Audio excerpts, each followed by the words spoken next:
강태하는 무표정한 얼굴로 차창 밖을 응시했다.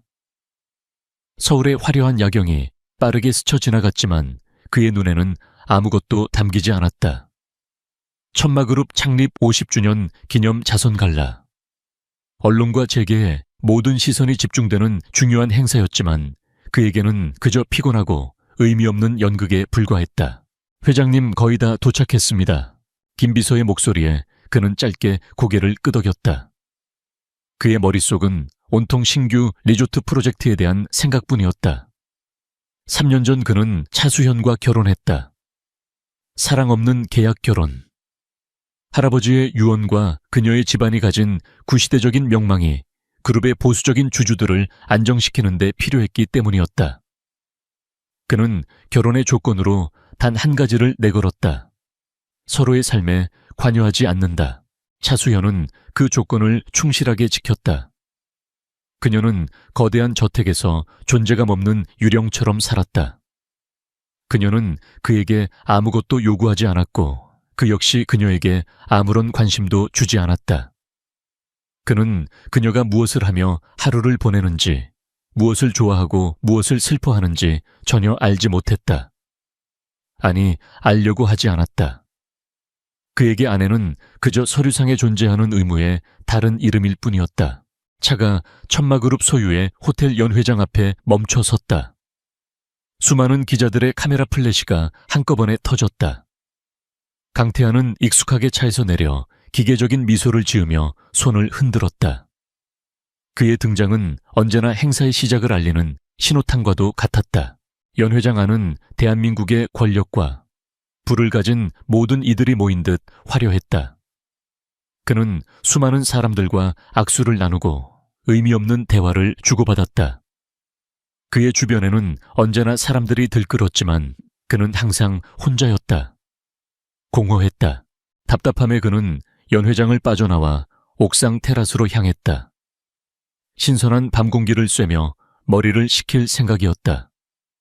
옥상으로 향하는 문을 열었을 때 그는 잠시 숨을 멈췄다. 눈앞에 펼쳐진 광경은 현실이 아닌 것 같았다. 그곳에는 비밀의 화원처럼 환상적인 정원이 꾸며져 있었다. 삭막한 도시의 옥상이라고는 믿을 수 없는 풍경이었다. 희귀한 야생화와 푸른 허브들이 조화롭게 어우러져 있었고 작은 가을이 졸졸 흐르며 맑은 소리를 냈다.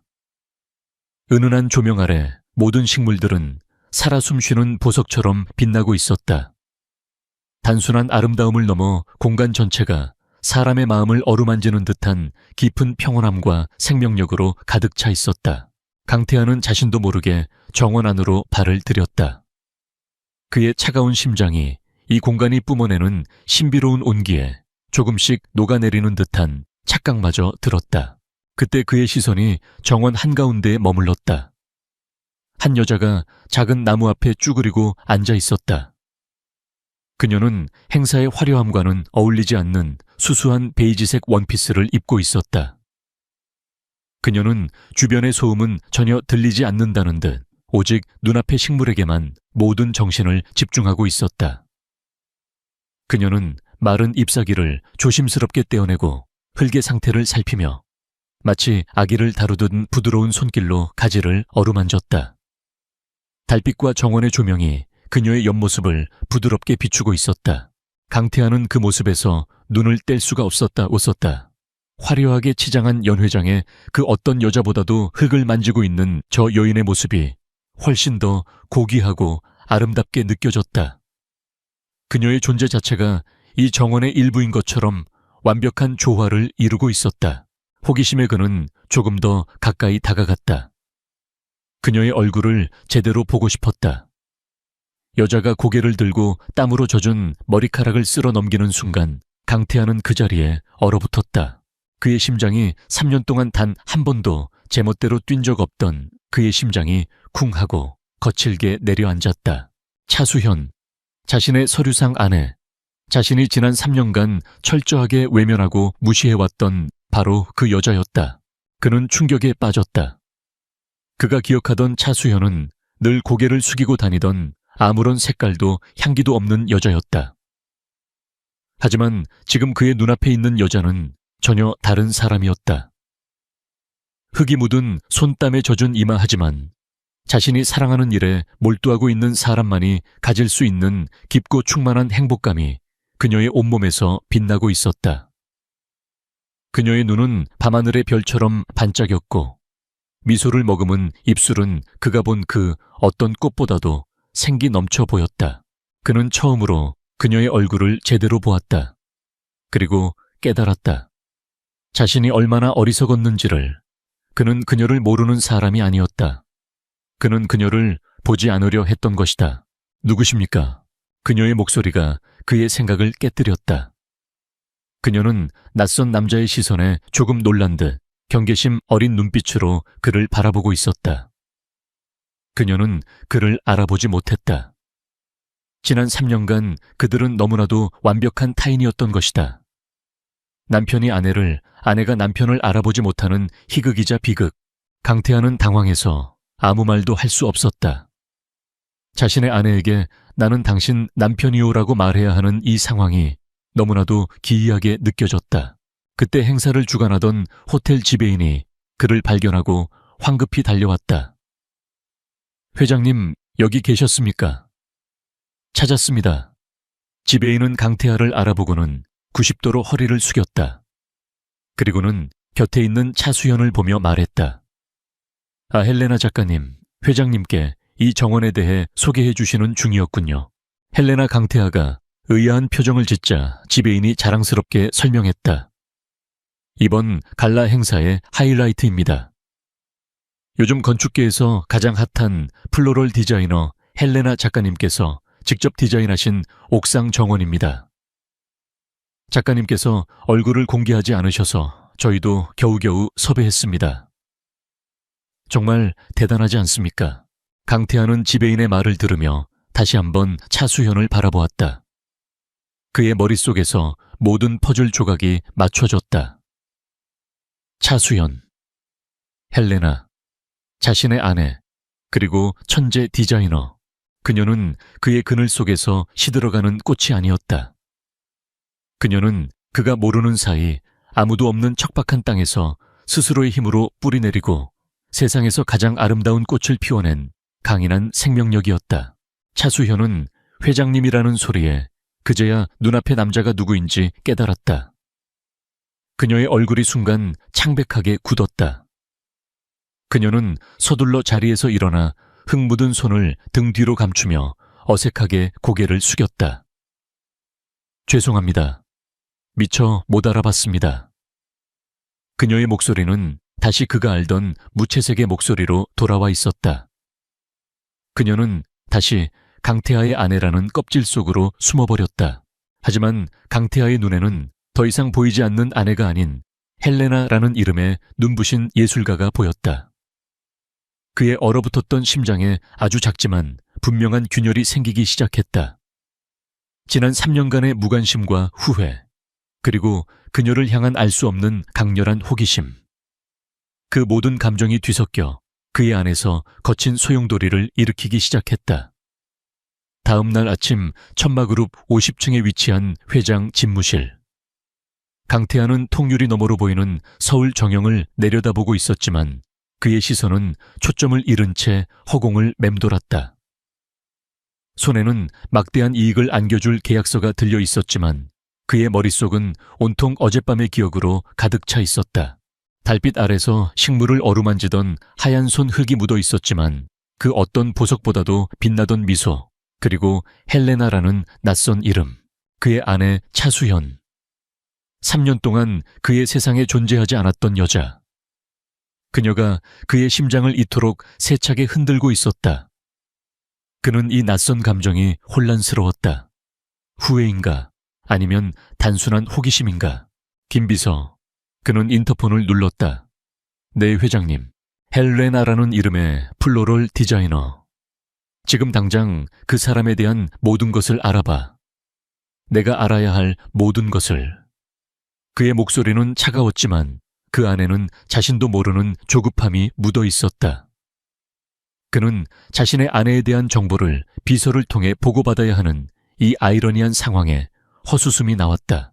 그날 이후 강태하의 일상에 미세한 균열이 생겼다.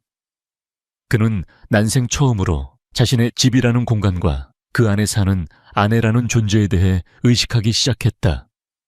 그는 평소보다 이른 시간에 퇴근하거나 집에서 업무를 보는 횟수를 늘렸다. 물론 그녀가 눈치채지 못하도록 아주 은밀하게 그는 서재에 앉아 CCTV 모니터를 통해 그녀를 관찰했다. 그가 발견한 차수현의 모습은 그가 상상했던 것과는 완전히 달랐다. 그녀는 결코 무기력하거나 외로운 여자가 아니었다. 이 거대하고 텅 빈 저택 안에서 그녀는 자신만의 완벽한 왕국을 건설하고 있었다. 그녀는 저택의 가장 구석진 곳, 아무도 사용하지 않는 유리 온실을 자신만의 작업실로 개조해 사용하고 있었다. 그곳은 그녀의 세계였다. 수백 종류의 희귀 식물들, 디자인 서적들, 그리고 그녀가 직접 만든 테라리움과 미니어처 정원들로 가득 차 있었다. 그녀는 그곳에서 몇 시간이고 집중해서 디자인 스케치를 그리거나 흙을 만지며 새로운 작품을 구상했다. 그녀는 혼자 있을 때에도 표정이 풍부했다. 새로운 디자인에 만족하며 아이처럼 웃기도 했고, 식물의 성장이 더딜 때면 걱정스러운 표정으로 식물에게 말을 걸기도 했다. 그녀는 침묵 속에서 세상과 단절된 채 자신만의 언어로 세상과 소통하고 있었다. 어느 날 오후 강태하는 충동적으로 그녀의 뒤를 쫓았다. 그녀는 낡은 트럭을 직접 몰고 서울 외곽의 한적한 곳으로 향했다. 그가 도착한 곳은 작은 간판조차 없는 낡아 보이는 창고였다. 하지만 안으로 들어서자 그곳은 또 다른 신세계였다. 그곳은 그녀의 비밀 아지트이자 실제 작품들이 탄생하는 공방이었다. 그녀는 그곳에서 작업복 차림으로 인부들에게 스스럼 없이 지시를 내리고 직접 용접을 하거나 목재를 자르기도 했다. 그녀의 모습은 자신감과 전문성으로 빛나고 있었다. 강태하는 차 안에서 그런 그녀의 모습을 숨죽인 채 지켜보았다. 그가 알던 차수현은 어디에도 없었다. 그가 본 것은 자신의 일에 대한 뜨거운 열정과 누구에게도 의지하지 않는 강인한 독립심을 가진 헬레나라는 이름의 예술가였다. 그의 마음에 존경심이라는 낯선 감정이 싹트기 시작했다. 며칠 뒤 그의 세상에 또 다른 균열이 찾아왔다. 그의 휴대폰에 뜬 이름은 그의 과거를 상징하는 이름이었다. 이민영. 그녀는 그의 첫사랑이었다.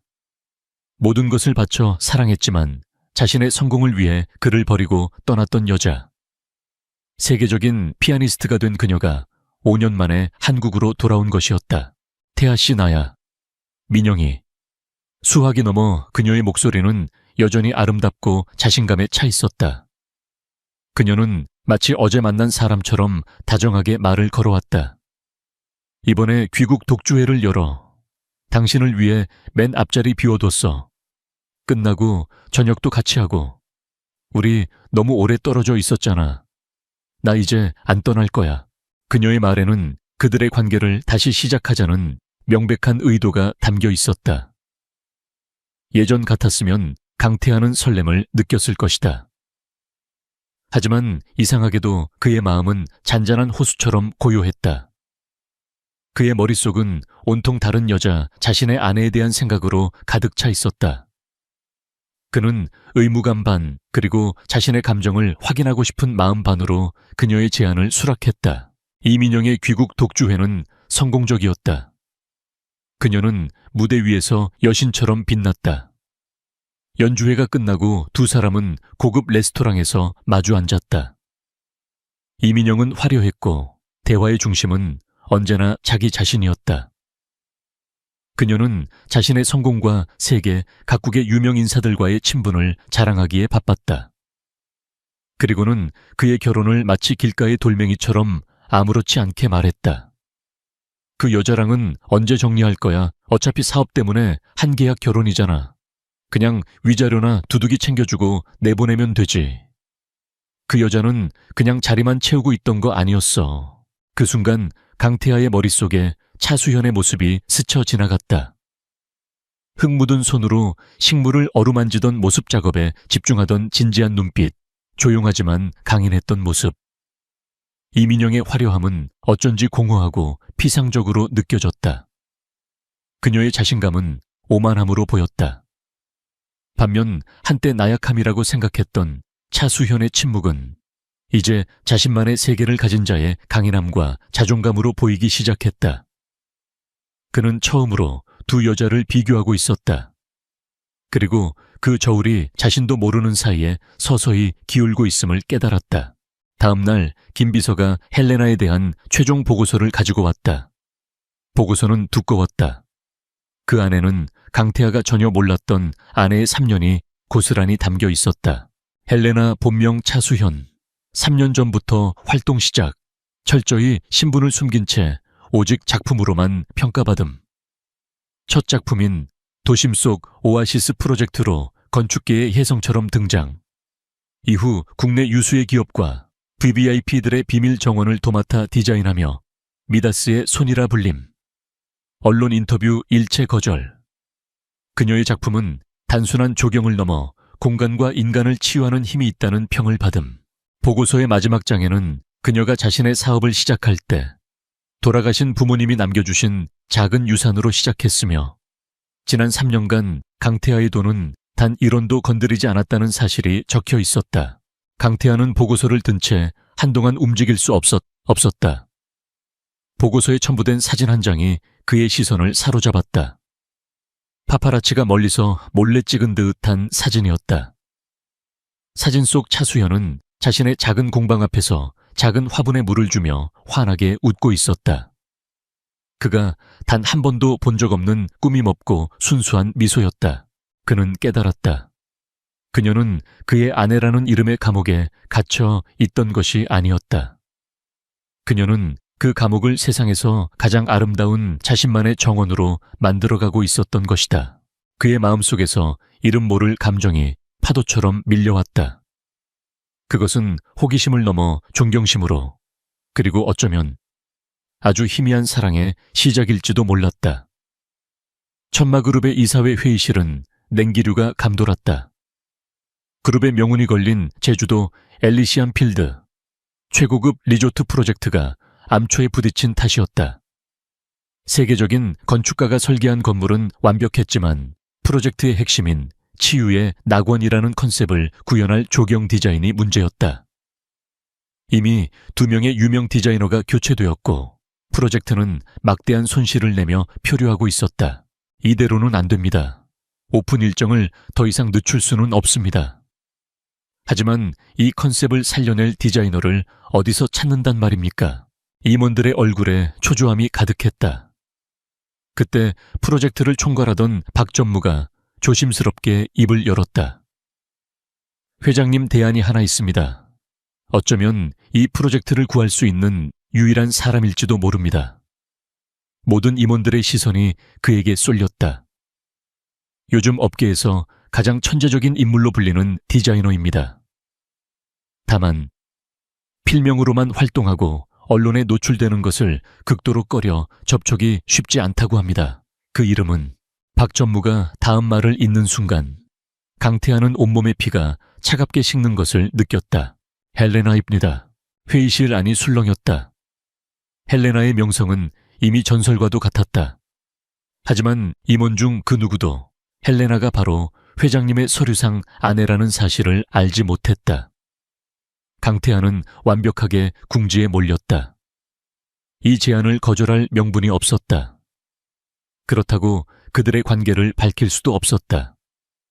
그것은 자신의 사생활을, 특히 지난 3년간의 부끄러운 무관심을 전 직원 앞에 자백하는 꼴이었다. 그는 평생 처음으로 자신의 아내라는 존재 앞에서 무력감을 느꼈다. 좋습니다. 그는 마침내 무겁게 입을 열었다. 무슨 수를 써서든 그 헬레나라는 작가를 접촉해보시오. 공식적인 채널을 통해 천마그룹의 프로젝트 제안서가 헬레나의 이메일로 발송되었다. 자신의 작은 온실 작업실에서 차수현은 노트북 화면에 뜬 천마그룹이라는 글자를 보고 한동안 멍하니 있었다. 심장이 철렁 내려앉았다. 그의 회사였다. 이것은 우연인가 아니면 의도적인 접근인가? 그는 대체 무슨 생각인 걸까? 지난 3년간 자신을 투명인간 취급하던 남자가 이제 와서 왜 수만 가지 생각이 그녀의 머릿속을 스쳐 지나갔다. 하지만 그녀는 곧 마음을 다잡았다. 이것이 그의 시험이든 변덕이든 상관없었다. 앨리시안 필드 프로젝트는 디자이너로서의 그녀의 경력에 정점을 찍을 수 있는 꿈의 무대였다. 그녀는 개인적인 감정은 철저히 배제하고 오직 프로페셔널 헬레나로서 이 제안을 대하기로 결심했다. 그녀는 짧게 답장을 보냈다. 자료 검토 후 미팅 여부를 결정하겠습니다. 며칠 뒤 첫 번째 공식 미팅이 잡혔다. 장소는 차수현이 지정한 그녀의 외곽 공방이었다. 그녀는 의도적으로 그가 아닌 자신의 영역으로 그를 불러들였다. 약속한 시간에 강태하가 김 비서와 함께 공방에 도착했다. 그는 그곳에서 또 한 번 충격을 받았다. 낡은 창고의 모습은 온데간데 없고 그곳은 살아있는 식물과 자연 소재가 어우러진 감각적인 디자인 스튜디오로 변모해 있었다. 그리고 그 중앙에 그의 아내가 서 있었다.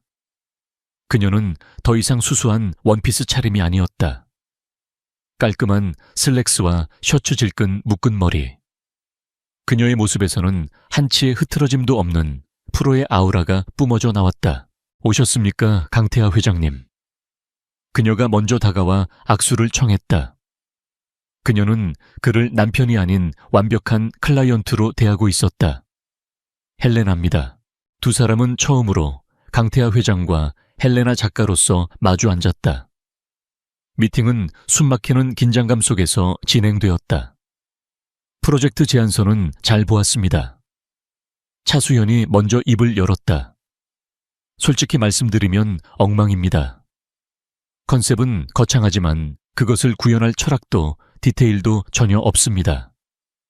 기존의 설계는 그저 비싼 나무와 꽃을 되는 대로 갖다 심은 것에 불과해요. 이런 식으로는 치유의 낙원이 아니라 돈만 많이 든 식물원이 될 뿐입니다. 그녀의 비판은 날카롭고 전곡을 찔렀다. 함께 배석한 박전무와 실무진들은 얼굴이 붉어지며 안절부절 못했다. 강태하는 난생 처음 겪어보는 상황에 당황했다. 그는 언제나 지시하고 평가하는 입장이었지. 이렇게 누군가에게 자신의 일을 평가받는 입장이 되어본 적이 없었다. 특히 그 상대가 자신이 무시해왔던 아내라는 사실이 그의 자존심을 미묘하게 긁었다. 하지만 그는 동시에 강렬한 희열을 느꼈다. 그녀는 옳았다. 그녀의 모든 지적은 정확했고 그녀의 눈빛은 프로젝트의 본질을 꿰뚫어 보고 있었다. 그는 지금 한 명의 여자로서가 아닌 한 명의 천재적인 프로페셔널로서 그녀와 마주하고 있었다. 그리고 그는 그녀의 능력에 완전히 매료되었다. 그럼 어떻게 해야 합니까, 헬레나 작가님? 그가 자신도 모르게 진심으로 물었다. 차수현은 기다렸다는 듯 자신이 밤새 준비한 자료를 스크린에 띄웠다. 그녀는 새로운 컨셉과 디자인 철학, 그리고 그것을 구현할 구체적인 식물 선정과 공간 배치 계획을 막힘없이 브리핑하기 시작했다. 그녀의 목소리는 자신감에 차 있었고 그녀의 설명은 모든 사람을 몰입하게 만드는 힘이 있었다. 강태하는 그녀에게서 눈을 뗄 수가 없었다. 어섰다. 그는 지금껏 자신이 그녀에 대해 얼마나 무지했는지를 통감했다. 미팅이 성공적으로 끝났다. 천마그룹은 헬레나에게 프로젝트를 맡기기로 결정했다. 강태하는 이제 공식적으로 아내의 클라이언트가 되었다. 하지만 그들의 관계에 또 다른 폭풍이 몰려오고 있었다. 이민영이 강태하가 헬레나라는 디자이너에게 푹 빠져 있다는 소문을 들은 것이다. 그녀의 예민한 촉수가 위험 신호를 보냈다. 그녀는 그 정체불명의 디자이너가 누구인지 알아내야만 했다. 며칠 뒤 차수현이 프로젝트 부지 답사를 위해 천마그룹 본사를 방문했을 때였다. 그녀가 로비에서 강태하 그리고 프로젝트 팀과 함께 이야기를 나누고 있을 때 이민영이 예고 없이 나타났다. 그녀는 마치 이곳이 자신의 집인 양 당당하게 그들에게 걸어왔다. 그녀는 차수현을 보란 듯이 무시한 채 권지혁의 팔에 자연스럽게 팔짱을 꼈다. 태아 씨 마침 근처에 있다가 생각나서 들렀어. 우리 저녁 먹으러 가자. 그리고는 그녀는 고개를 돌려 차수현을 위아래로 훑어보았다. 그녀의 눈에는 경멸과 비웃음이 가득했다. 어머, 이분이 요즘 소문자자한 그 정원사인가 보네. 이름이 헬레나였나. 그녀는 정원사라는 단어에 힘을 주며 차수현의 직업을 의도적으로 비하했다. 로비에 있던 모든 사람들의 시선이 그들에게 쏠렸다.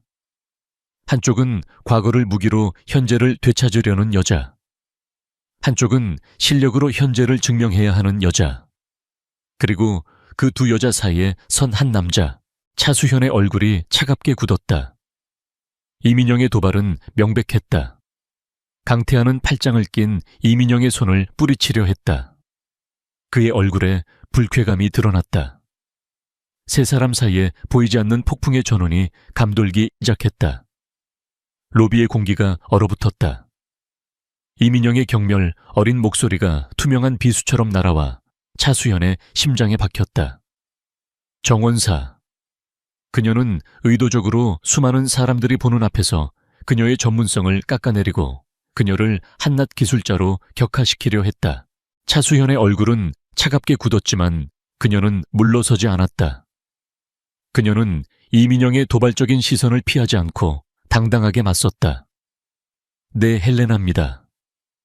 그리고 제 직업은 공간의 생명과 철학을 불어넣는 디자이너이지 단순히 꽃이나 심는 정원사가 아닙니다. 이민영 씨. 세계적인 피아니스트께서 예술의 한 분야에 대해 그렇게 얕은 견해를 가지고 계실 줄은 몰랐군요. 그녀의 차분하지만 날카로운 방역에 이민영의 얼굴이 순간 붉어졌다. 하지만 그보다 더 결정적인 것은 강태하의 행동이었다. 그는 이민영이 팔짱을 낀 손을 아주 차갑고 단호하게 뿌리쳤다. 그의 행동에는 한치의 망설임도 없었다. 그는 그녀를 마치 더러운 것이라도 닿은 듯 취급했다. 그리고는 그는 자신도 모르게 한 걸음 앞으로 나아가 차수현의 앞을 막아서는 듯한 자세를 취했다. 명백한 보호의 제스처였다. 그는 이민영을 돌아보며 지하실의 냉기 같은 목소리로 말했다. 민영아, 여긴 네가 연주하는 무대 위가 아니야. 그리고 이분은 우리 그룹의 가장 중요한 프로젝트를 책임지고 있는 나의 가장 중요한 파트너시다. 파트너에 대한 예의를 갖추지 못하겠다면 다시는 내 회사에 발을 들여놓을 생각하지 마. 나의 가장 중요한 파트너.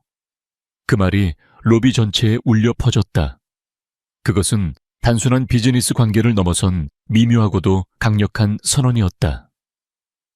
이민영은 충격으로 얼굴이 하얗게 질렸다. 그녀는 강태하가 자신을 이렇게까지 냉대할 줄은, 그리고 저 보잘것없는 여자 편을 들 줄은 상상도 하지 못했다. 그녀는 모욕감에 입술을 떨며 돌아섰고 그 모습을 지켜보던 모든 사람들은 숨을 죽였다. 강태하는 그녀가 사라진 것을 확인한 후에야 천천히 차수현을 돌아보았다. 그의 눈에는 미안함과 자신도 설명할 수 없는 복잡한 감정이 뒤섞여 있었다. 차수현은 그의 시선을 피했다. 그녀는 그의 갑작스러운 보호에 감사하기보다는 당혹스러웠다. 이것은 또 어떤 변덕이란 말인가. 그녀는 이 남자의 진짜 속마음을 알 수가 없어 혼란스러웠다. 그날 이후 두 사람의 관계는 더욱 기묘한 국면으로 접어들었다. 그들은 매일같이 엘리시안 필드 프로젝트를 위해 얼굴을 마주했다. 현장 답사 설계 회의, 자재 선정. 모든 과정에서 그들은 클라이언트와 디자이너로서 함께했다. 그리고 강태하는 함께하는 시간이 길어질수록 차수현이라는 여자에게 속수무책으로 빠져들고 있는 자신을 발견했다. 그는 그녀의 프로페셔널한 모습에 매료되었다. 그녀는 현장에서 안전모를 쓴 채 거친 인부들에게 단호하게 지시를 내렸고 설계 도면에 단 1mm 오차도 용납하지 않았다. 그녀는 밤을 새워가며 제주의 토양과 기후에 맞는 식생을 연구했고 지역 주민들의 이야기를 들어가며 그 땅의 역사와 영혼을 디자인에 담아내려 애썼다. 그는 또한 그녀의 의외의 모습들을 발견했다. 어느 날은 현장에서 길 잃은 아기 고양이를 발견하고는 온몸에 흙을 묻혀가며 고양이를 구조해 품에 안고 따뜻한 우유를 먹이는 모습을 보았다. 그 순간 그녀의 얼굴에 떠오른 미소는 그가 보았던 그 어떤 모습보다도 따뜻하고 아름다웠다. 또 다른 날은 회의 중에 그의 무심코 던진 의견을 다른 직원들은 모두 그의 지시로 받아들일 때 그녀만이 유일하게 논리적으로 반박하며 더 나은 대안을 제시했다. 그녀는 그의 권위에 굴복하지 않았다. 그는 깨닫고 있었다. 자신이 지난 3년간 놓쳐버린 것이 무엇인지를. 그는 보석을 곁에 두고도 그 가치를 알아보지 못한 장님이었다. 그의 마음속에서 아내라는 단어는 더 이상 의무나 계약이 아닌 차수현이라는 구체적인 인간의 모습으로 채워지기 시작했다. 그리고 그의 마음의 이전에는 단 한 번도 느껴본 적 없었던 추악한 감정이 싹트기 시작했다. 질투, 그리고 소유욕, 그 감정을 촉발시킨 것은 그의 오랜 라이벌 하늘건설의 박진우 사장이었다. 박진우는 업계에서 유명한 야심가이자 뛰어난 안목을 가진 경영인이었다. 그는 최근 헬레나의 작품에 깊은 감명을 받고 그녀를 스카우트하기 위해 물밑에서 움직이고 있었다. 어느 날 오후 강태하는 프로젝트 부지에서 차수현과 함께 현장을 둘러보고 있었다. 그때 박진우가 예고 없이 나타났다. 그는 강태에게는 가볍게 눈인사만 한 채 곧장 차수현에게 다가가 친근하게 말을 걸었다. 헬레나 작가님, 이런 곳에서 뵙게 되다니 영광입니다. 역시 작가님의 손길이 닿으니 이 황량했던 땅이 살아 숨쉬는 것 같습니다. 그의 찬사는 노골적이었고 그의 눈빛은 존경과 흠모로 가득 차 있었다. 강태하는 두 사람이 대화하는 모습을 지켜보며 속에서 불쾌한 감정이 치밀어 오르는 것을 느꼈다. 박진우가 자신의 아내에게 자신보다 더 다정하고 전문적인 말들을 건네는 것을 참을 수가 없었다. 법적으로 그녀는 자신의 아내였다. 하지만 그는 지난 3년간 남편으로서의 그 어떤 권리도 행사하지 않았다. 이제 와서 그 권리를 주장할 자격이 없다는 것을 알면서도 그는 불합리한 분노에 휩싸였다. 박진우는 한술 더 떠 본론을 꺼냈다. 사실 작가님께 정식으로 제안을 드리고 싶어 찾아왔습니다. 저희 하늘건설이 추진하는 남해안 리조트 프로젝트의 총괄 디자인을 맡아주시지 않겠습니까? 천마그룹이 제시하는 조건보다 2배, 아니 3배를 드리겠습니다. 작가님의 모든 예술적 자유를 보장해 드릴 것을 약속합니다. 그것은 거부하기 힘든 제안이었다. 강태하의 심장이 철렁 내려앉았다. 그녀가 떠나버릴지도 모른다는 공포. 2년 전 이민영이 떠났을 때와는 전혀 다른 종류의 훨씬 더 깊고 본능적인 두려움이었다. 그는 자신도 모르게 두 사람 사이에 끼어들었다. 박 사장, 지금 내 파트너에게 무슨 제안을 하는 겁니까? 매너가 없군요. 그의 목소리에는 날카로운 경계심이 가득했다. 내 파트너라는 말에 강한 소유격이 담겨 있었다. 박진우는 재미있다는 듯 두 사람을 번갈아 보았다. 강 회장님이야말로 오해하시는군요.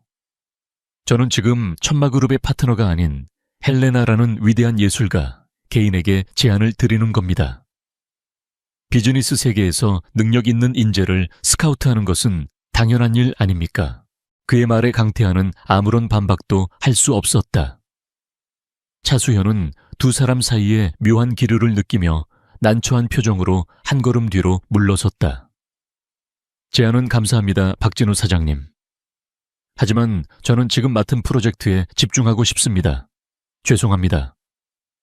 그녀는 정중하지만 단호하게 그의 제안을 거절했다. 그녀의 거절에도 불구하고 강태하의 마음은 편치 않았다. 그는 그날 밤 잠을 이룰 수 없었다. 그는 자신의 감정이 무엇인지 더 이상 외면할 수 없었다. 그는 그녀를 원하고 있었다.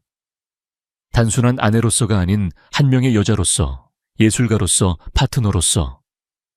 그녀의 모든 것을 가지고 싶었다. 한편 차수현 역시 혼란스럽게는 마찬가지였다. 함께 일하면서 그녀는 강태하의 새로운 모습들을 발견하고 있었다. 그는 더 이상 자신을 무시하던 차가운 남편이 아니었다. 그는 그녀의 의견을 진지하게 경청했고 그녀의 전문성을 존중해 주었다. 때로는 그녀의 디자인 의도를 그녀 자신보다도 더 깊이 있게 이해해 주어 그녀를 놀라게 하기도 했다. 그는 밤늦게까지 혼자 남아 일하는 그녀를 위해 말없이 따뜻한 커피를 책상 위에 놓아두고 가기도 했고, 현장에서 그녀가 위험에 처할 뻔했을 때 본능적으로 그녀를 감싸 안으며 보호하기도 했다. 그의 작은 변화들이 3년 동안 굳게 닫혀있던 그녀의 마음을 조금씩 흔들고 있었다. 그녀는 애써 그 감정을 부정하려 했다. 그는 여전히 자신에게 상처를 준 남자였다. 이 모든 것이 그저 변덕일지도 몰랐다. 하지만 박진우 앞에서 자신을 내 파트너라고 칭하며 노골적인 소유욕을 드러내던 그의 모습이 자꾸만 머릿속에 맴돌았다. 그의 눈빛이 왜 그렇게 아프게 느껴졌던 걸까? Tạ Nhân Lên. Tôi sẽ tiếp tục câu chuyện với chương 5, nơi những âm mưu và xung đột bắt đầu leo thang đến đỉnh điểm. chương 5. 자신의 눈앞에서 강태하가 차수현을 감싸고 도는 모습을 본 이후 이민영은 패배감과 질투심에 잠을 이룰 수 없었다. 그녀는 자신이 당연히 되찾을 수 있을 거라 믿었던 자리를 이름도 없는 정원사 따위에게 위협받고 있다는 사실을 인정할 수 없었다. 그녀의 자존심이 허락하지 않았다. 그녀는 언제나 자신이 원하면 뭐든지 가질 수 있는 여자였다. 강태하도 마찬가지여야 했다. 그녀는 그가 변한 것이 아니라 그저 헬레나라는 여자의 신비주의에 잠시 현혹된 것뿐이라고 애써 스스로를 위로했다. 그녀는 헬레나의 가면을 벗기고 그녀의 진짜 실체를 세상에 드러내기로 결심했다. 그녀는 수소문 끝에 하늘건설의 박진우 사장 역시 헬레나에게 지대한 관심을 보이고 있다는 사실을 알게 되었다. 적의 적은 친구라고 했던가. 그녀는 박진우에게 비밀리에 연락했다. 서울의 한적한 배서 2명의 패배자가 만났다. 한 명은 사랑을 잃었고 다른 한 명은 목표물을 놓쳤다. 그들은 서로의 욕망을 간파하고 위험한 동맹을 맺었다. 강태하가 그 여자에게 보통 빠진 게 아니더군요. 박진우가 씁쓸하게 웃으며 말했다. 아무리 좋은 조건을 제시해도 넘어오질 않으니 답답할 노릇입니다. 그 여자가 그렇게 대단한가요? 이민영이 쏘아붙이듯 물었다. 제가 보기엔 그냥 운이 좋았던 것뿐이에요. 태아 씨의 눈에 띄어서 그의 후광을 업고 성공한 거겠죠. 그녀는 애써 헬레나의 실력을 폄하했다. 아닙니다. 박진우가 단호하게 말했다. 그녀는 진짜입니다. 내가 본 최고의 천재 중 한 명이죠. 그래서 더더욱 갖고 싶은 겁니다. 그녀를 꺾을 수 없다면 그녀의 날개를 부러뜨려서라도 내 옆에 두어야죠.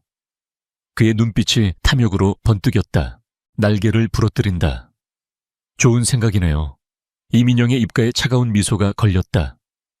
그녀의 가장 큰 날개는 바로 신비주의와 실력이라는 평판이죠. 만약 그녀의 성공이 실력이 아니라 부정한 관계 덕분이었다는 사실이 알려진다면 어떨까요?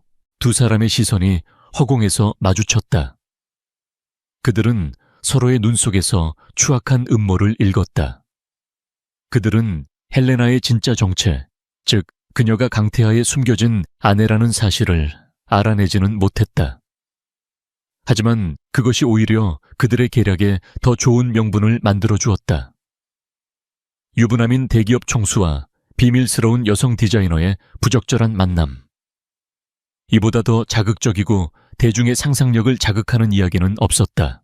그들의 계획은 치밀하고 악랄했다. 박진우는 언론계에 있는 자신의 인맥을 총동원했다.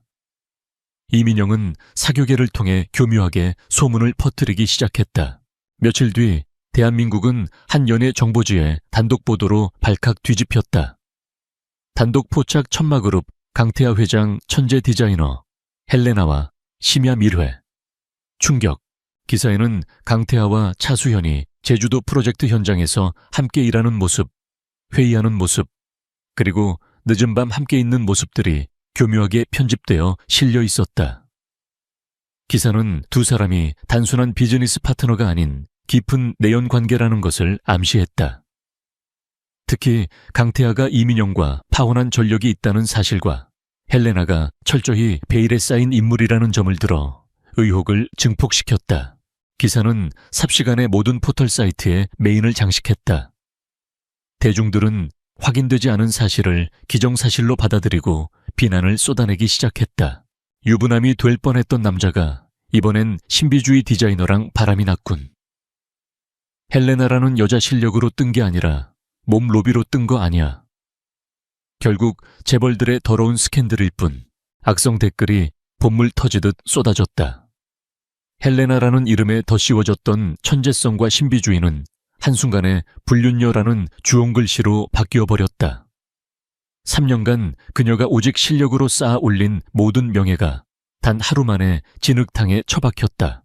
차수현은 자신의 공방에서 노트북 화면을 보며 온몸이 차갑게 식어가는 것을 느꼈다. 숨이 막혔다. 세상의 모든 손가락이 자신을 향해 겨눠지고 있는 것 같았다. 그녀는 자신의 사생활이 이렇게 왜곡되고 난도질당할 수 있다는 사실에 깊은 무력감과 절망감을 느꼈다. 가장 고통스러운 것은 그들의 비난이 완전히 틀린 말은 아니라는 점이었다. 그녀는 강태하의 아내가 맞았다. 하지만 세상은 그 사실을 몰랐다. 세상의 눈에 그녀는 정말로 유부남일 뻔했던 남자와 부적절한 관계를 맺고 그 덕에 프로젝트를 따낸 파렴치한 여자일 뿐이었다. 그녀는 어떻게 해명해야 할지 알 수 없었다. 자신과 강태하의 계약, 결혼 사실을 밝혀야 한단 말인가. 그것은 더 큰 스캔들을 낳을 뿐이었다. 천마그룹 역시 비상이 걸렸다. 주가는 폭락했고 그룹의 이미지는 최악으로 치달았다. 긴급 이사회가 소집되었고 이사들은 당장 헬레나와의 계약을 파기하고 그녀에게 모든 책임을 떠넘겨야 한다고 목소리를 높였다. 회의실의 공기는 살얼음판 같았다. 모든 시선이 침묵을 지키고 있는 강태에게 쏠렸다. 그는 지난밤 한숨도 자지 못했다. 그는 분노했다. 자신을 향한 비난 때문이 아니었다. 그녀가 차수현이 이런 더러운 스캔들에 휘말려 고통받고 있다는 사실에 참을 수 없이 분노했다. 이 모든 것이 자신의 탓 같았다. 자신이 그녀를 3년간 방치하지 않았더라면, 그녀에게 제대로 된 남편이 되어주었더라면, 그는 이제 결정을 내려야만 했다. 회사를 위해 관례대로 그녀를 희생시키고 스캔들을 덮을 것인가? 아니면 회사에 막대한 손해가 가더라도 그녀를 지킬 것인가? 그의 머릿속에 그녀의 모습이 떠올랐다. 흙 묻은 손으로 웃던 모습, 일에 집중하던 열정적인 모습, 아기 고양이를 안고 있던 따뜻한 모습. 그는 더 이상 망설일 수 없었다. 그는 자리에서 일어났다. 그리고 이사들을 향해 자신의 인생에서 가장 중요한 선언을 했다. 이 모든 소문은 사실이 아닙니다. 그의 목소리는 낮았지만 회의실 전체를 압도하는 힘이 있었다. 헬레나 작가는 나의 내연녀가 아닙니다. 이 자리에서 분명히 밝히죠. 이사들이 술렁였다. 그녀는 나의 아내입니다. 회의실은 충격으로 물을 끼얹은 듯 조용해졌다. 강태하는 멈추지 않고 말을 이었다. 우리는 3년 전 양가에 합의해 결혼했습니다. 그동안 서로의 사생활을 존중해 주기로 한 약속 때문에 이 사실을 외부에 알리지 않았을 뿐입니다. 헬레나 작가는 그 어떤 특혜도 받지 않았습니다. 그녀는 오직 자신의 실력으로 이 자리까지 올라온 내가 세상에서 가장 존경하는 예술가이자 나의 유일한 법적 배우자입니다. 그는 자신의 부끄러운 과거, 즉 그녀를 3년간 외면했던 사실까지도 숨기지 않고 담담하게 털어놓았다. 저는 그녀에게 좋은 남편이 되어주지 못했습니다. 그 책임은 전적으로 저에게 있습니다. 하지만 더 이상 나의 과거 때문에 그녀가 부당한 오해와 비난을 받도록 내버려 두지 않겠습니다. 그는 홍보팀장을 향해 지시했다. 지금 즉시 공식 기자회견을 준비해. 내가 직접 나선다. 그리고 이 추악한 루머를 퍼뜨린 언론사와 배후를 찾아내. 법적으로 대응할 수 있는 최고 수위로 그들이 다시는 펜을 잡지 못하도록 만들어. 그것은 천마그룹의 총수로서가 아닌 한 남자가 자신의 여자를 지키기 위해 벌이는 세상과의 전쟁 선포였다. 그는 더 이상 의무감 때문에 움직이지 않았다. 그의 심장이 시키는 대로, 그녀를 지켜야 한다는 본능이 이끄는 대로 움직이고 있었다. 같은 시각 공방에서 절망에 빠져 있던 차수현은 TV 화면을 통해 생중계되는 그의 기자회견을 보고 있었다. 자신을 아내라고 세상에서 가장 존경하는 예술가라고 말하는 그의 모습을 보며 그녀의 눈에서 뜨거운 눈물이 흘러내렸다. 3년간 얼어붙어 있던 그녀의 마음이 그의 진심 어린 고백에 속수무책으로 녹아내리고 있었다. 그는 그녀를 지키기 위해 자신의 모든 것을 걸고 있었다. 강태하의 폭탄 선언과도 같은 기자회견은 박진우와 이민영의 계획을 완벽하게 수포로 돌려놓았다. 그들은 윤서연을 불륜녀로 매장시키려 했지만 결과적으로는 세상에 그녀가 강태하의 아내라는 사실을 공표해주고 강태하가 그녀의 가장 강력한 방패가 되도록 만들어준 꼴이 되었다. 박진우는 자신의 사무실에서 신문을 갈기갈기 찢어발겼다. 분노와 모욕감에 이성이 마비될 지경이었다. 그는 이대로 물러설 수 없었다. 그가 가진 모든 것을 동원해서라도 윤서연과 강태에게 복수해야만 했다. 그의 뒤틀린 자존심이 그를 막다른 골목으로 몰아가고 있었다. 이민영 역시 마찬가지였다. 그녀는 강태아의 마음이 완전히 떠났음을, 그리고 자신이 두 사람의 관계를 더욱 단단하게 만들어준 들러리가 되었음을 깨달았다. 사랑이 증오로 변하는 것은 한순간이었다. 그녀는 박진우에게 전화를 걸었다. 이대로 끝낼 순 없어요. 그 여자의 가장 소중한 것을 빼앗아야 해요. 그녀가 가장 자랑스러워하는 것, 바로 그 작품을. 두 사람의 마지막 계략은 이제 이성이 아닌 순수한 악의에서 비롯되었다. 엘리시안 필드 프로젝트의 최종 프레젠테이션이 며칠 앞으로 다가와 있었다. 프레젠테이션의 핵심은 차수현이 지난 몇 달간 심혈을 기울여 제주도 현장에 조성한 모델 가든이었다. 박진우는 그것을 파기하기로 결심했다. 프레젠테이션 바로 전날 밤에 그녀가 회복할 수 없을 정도로 완벽하게. 한편 기자회견 이후 강태하와 차수현의 관계는 근본적으로 변해 있었다. 그들 사이를 가로막고 있던 3년의 벽이 허물어지고 어색하지만 진솔한 대화가 오가기 시작했다. 그들은 더 이상 계약 부부가 아닌 공동의 적을 앞에 둔 동지이자 파트너가 되었다. 강태하의 정보팀은 박진우 측의 심상치 않은 움직임을 감지했다. 그는 즉시 현장의 보안을 강화하고 모델 가든을 24시간 철통같이 지키려 했다. 그가 분명 정원을 노릴 거야. 마지막 발악을 하겠지. 하지만 차수현은 그의 계획을 만류했다. 그녀의 눈은 그 어느 때보다도 차분하고 깊은 지혜로 빛나고 있었다. 아니요. 막지 마세요.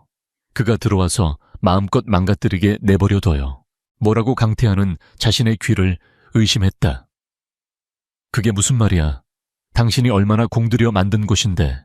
그는 내 작품을 파괴한다고 생각하겠지만 사실은 나에게 가장 완벽한 무대를 만들어주는 셈이 될 거예요.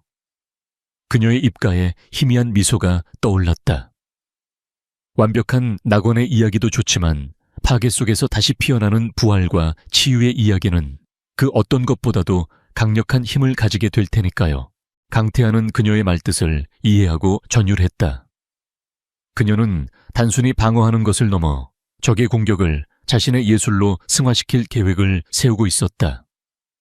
그는 그녀의 대담함과 천재성에 다시 한번 감탄했다.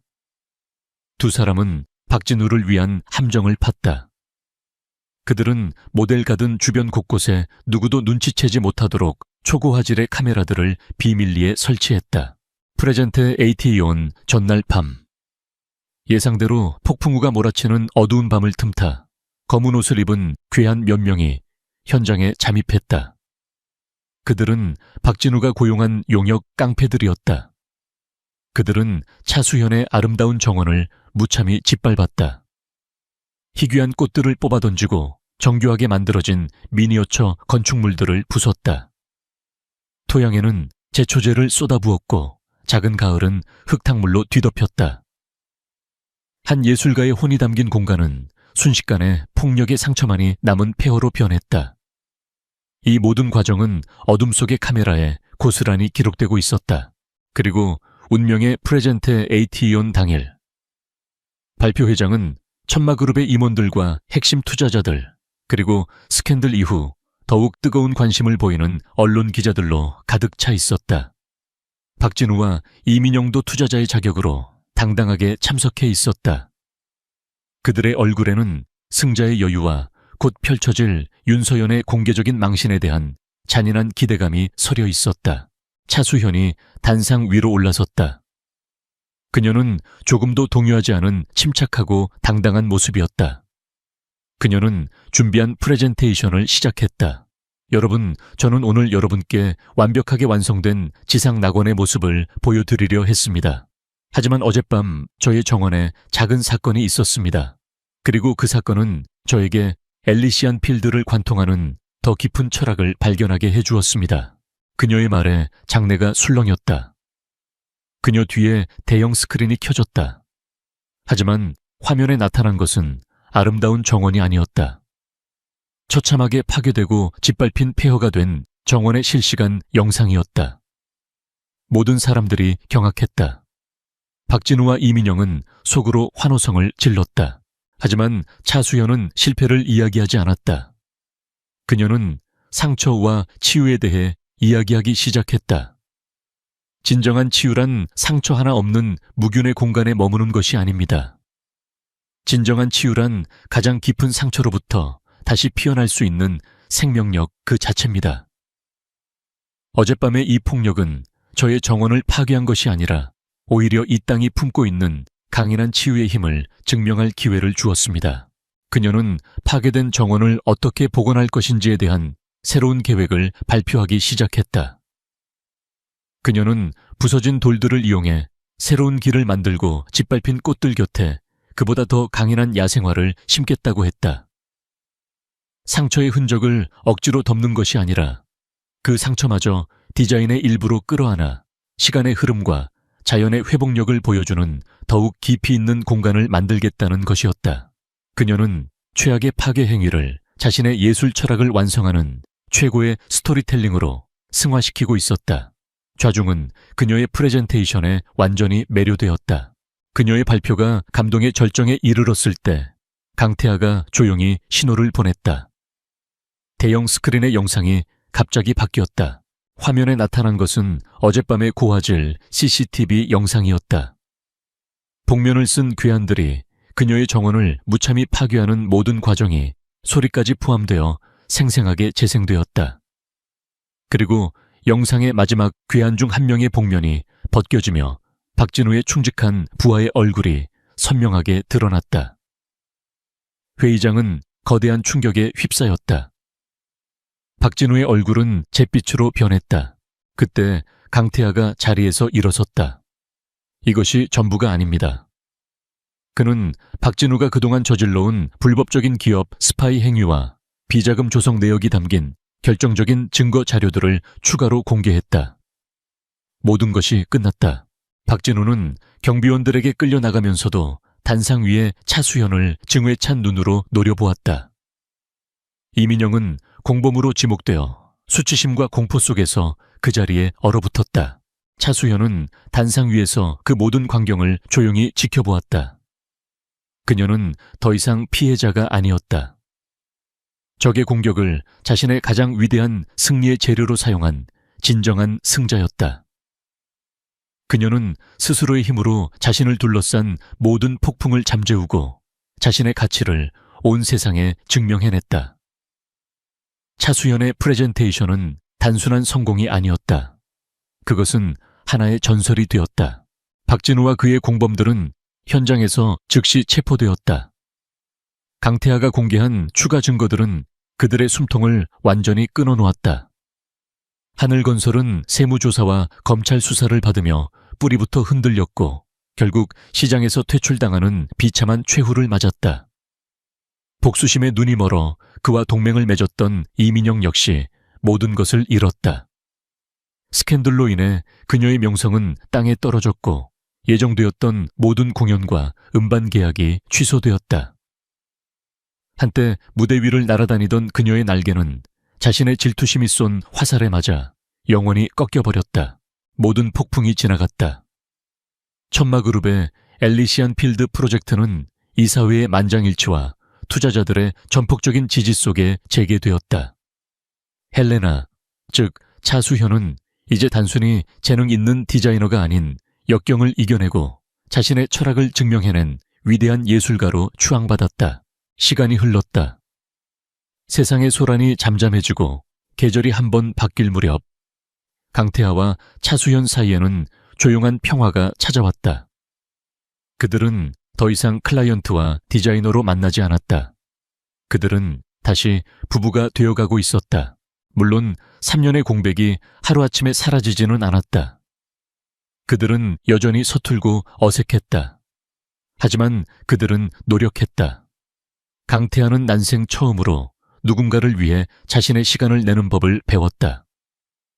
그는 바쁜 일과를 쪼개 그녀의 공방을 찾았고 말없이 그녀가 일하는 모습을 지켜보았다. 그는 더 이상 그녀의 일에 대해 아는 척하거나 간섭하지 않았다. 그저 그녀가 지쳐 보일 때 따뜻한 차 한 잔을 건네고 그녀가 새로운 영감을 얻어 기뻐할 때 함께 미소 지어줄 뿐이었다. 차수연 역시 그를 향해 닫혀있던 마음의 문을 아주 조금씩 천천히 열기 시작했다. 그녀는 그가 내미는 서툰 진심을 더 이상 밀어내지 않았다.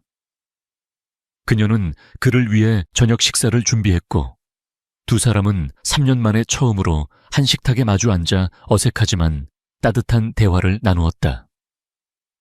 그들의 집에는 처음으로 사람 사는 온기가 돌기 시작했다. 그리고 마침내 제주도의 엘리시안 필드, 모델 가든이 완벽하게 복원된 날, 강태하는 차수현을 데리고 그곳을 찾았다. 정원은 이전보다 훨씬 더 아름답고 깊어져 있었다.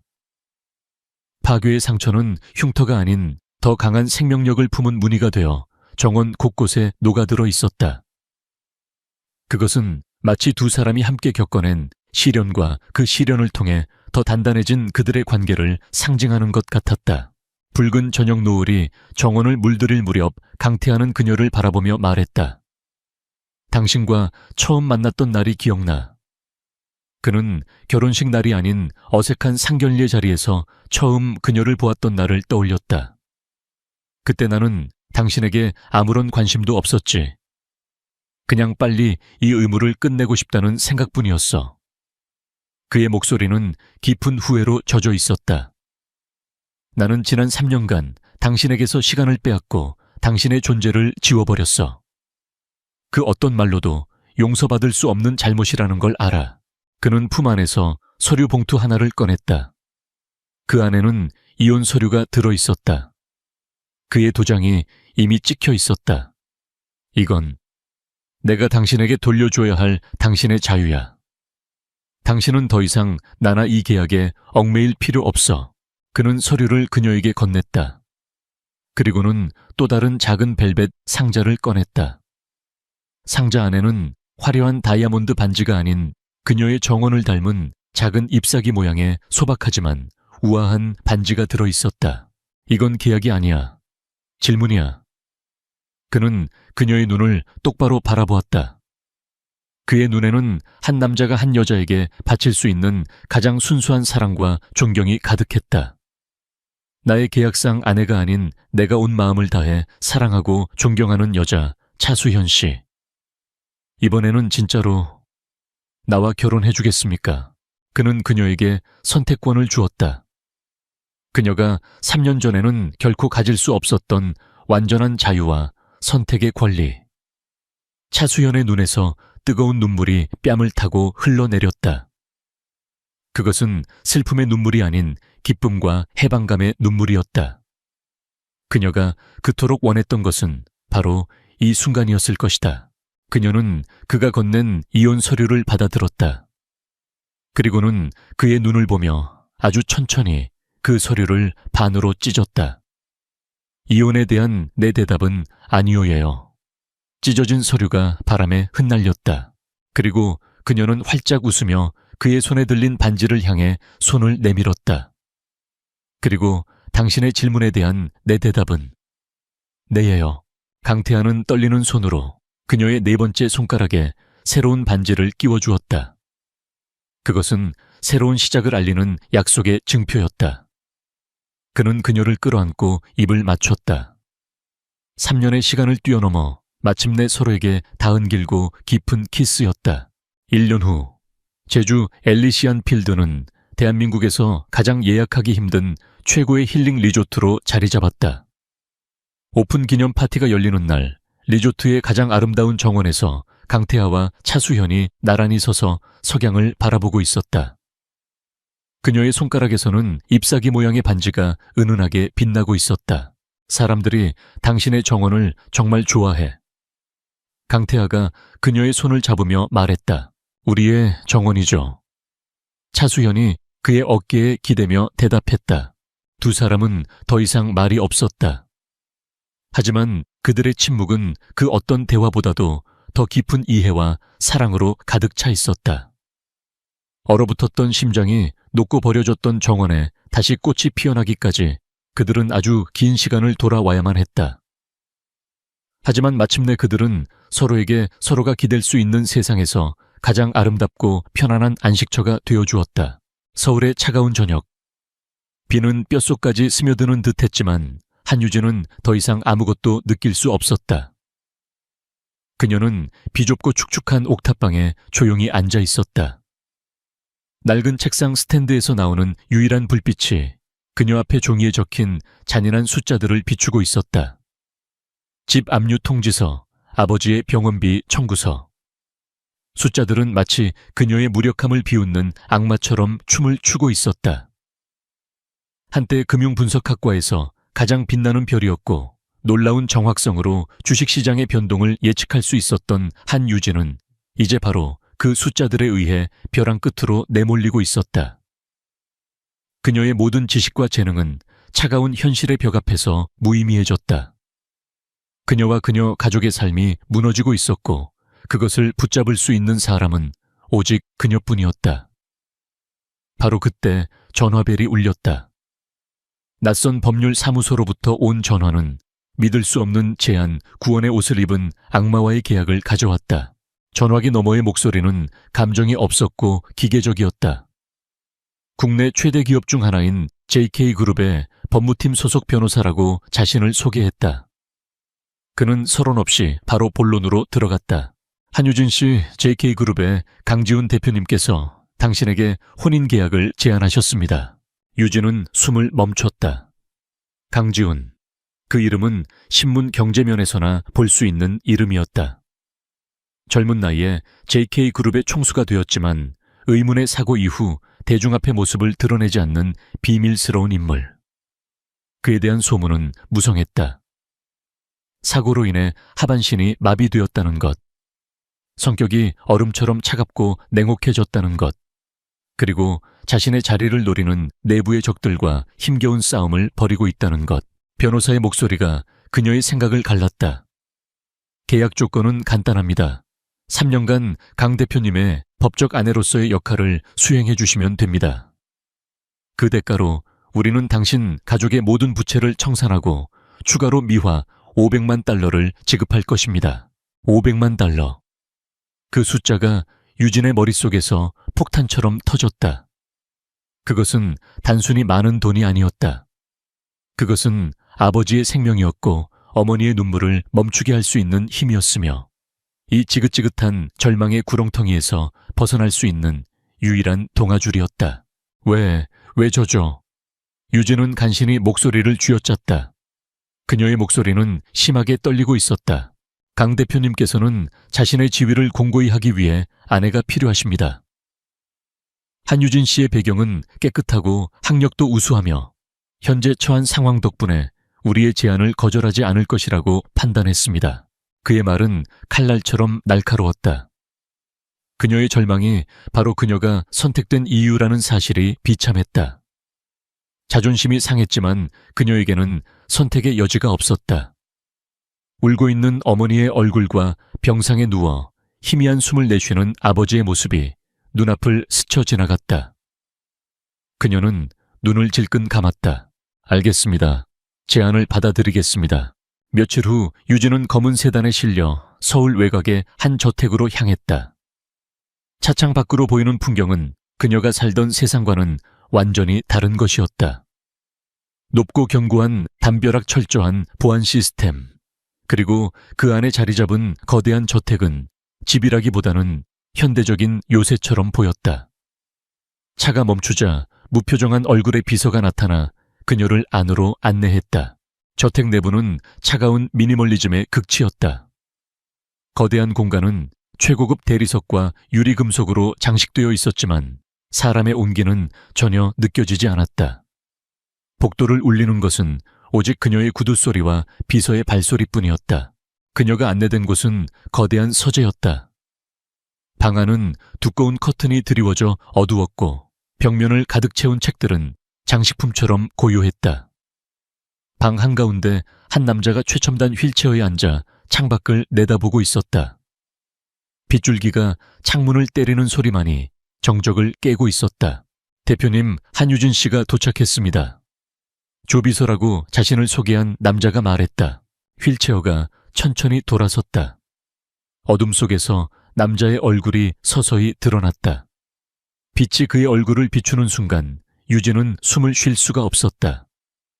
잡지에서 보던 것보다 훨씬 더 잘생긴 얼굴이었다. 날카로운 콧날, 다부진 턱선, 짙은 눈썹. 하지만 그의 표정은 얼음 조각처럼 차가웠고 감정이라고는 찾아볼 수 없었다. 그의 눈은 예리하고 분석적이었으며 마치 그녀의 영혼을 꿰뚫어 보려는 듯 했다. 그리고 그 순간 유진의 심장이 멎었다. 그녀는 그를 알아보았다. JK그룹의 냉혹한 CEO가 아니었다. 그녀의 기억 속에 남아있는 것은 오래된 느티나무 아래에서 함께 비밀을 나누고 그의 가족이 갑자기 이사를 가기 전 꼭 다시 찾아오겠다고 약속했던 친절하고 영리했던 소년이었다.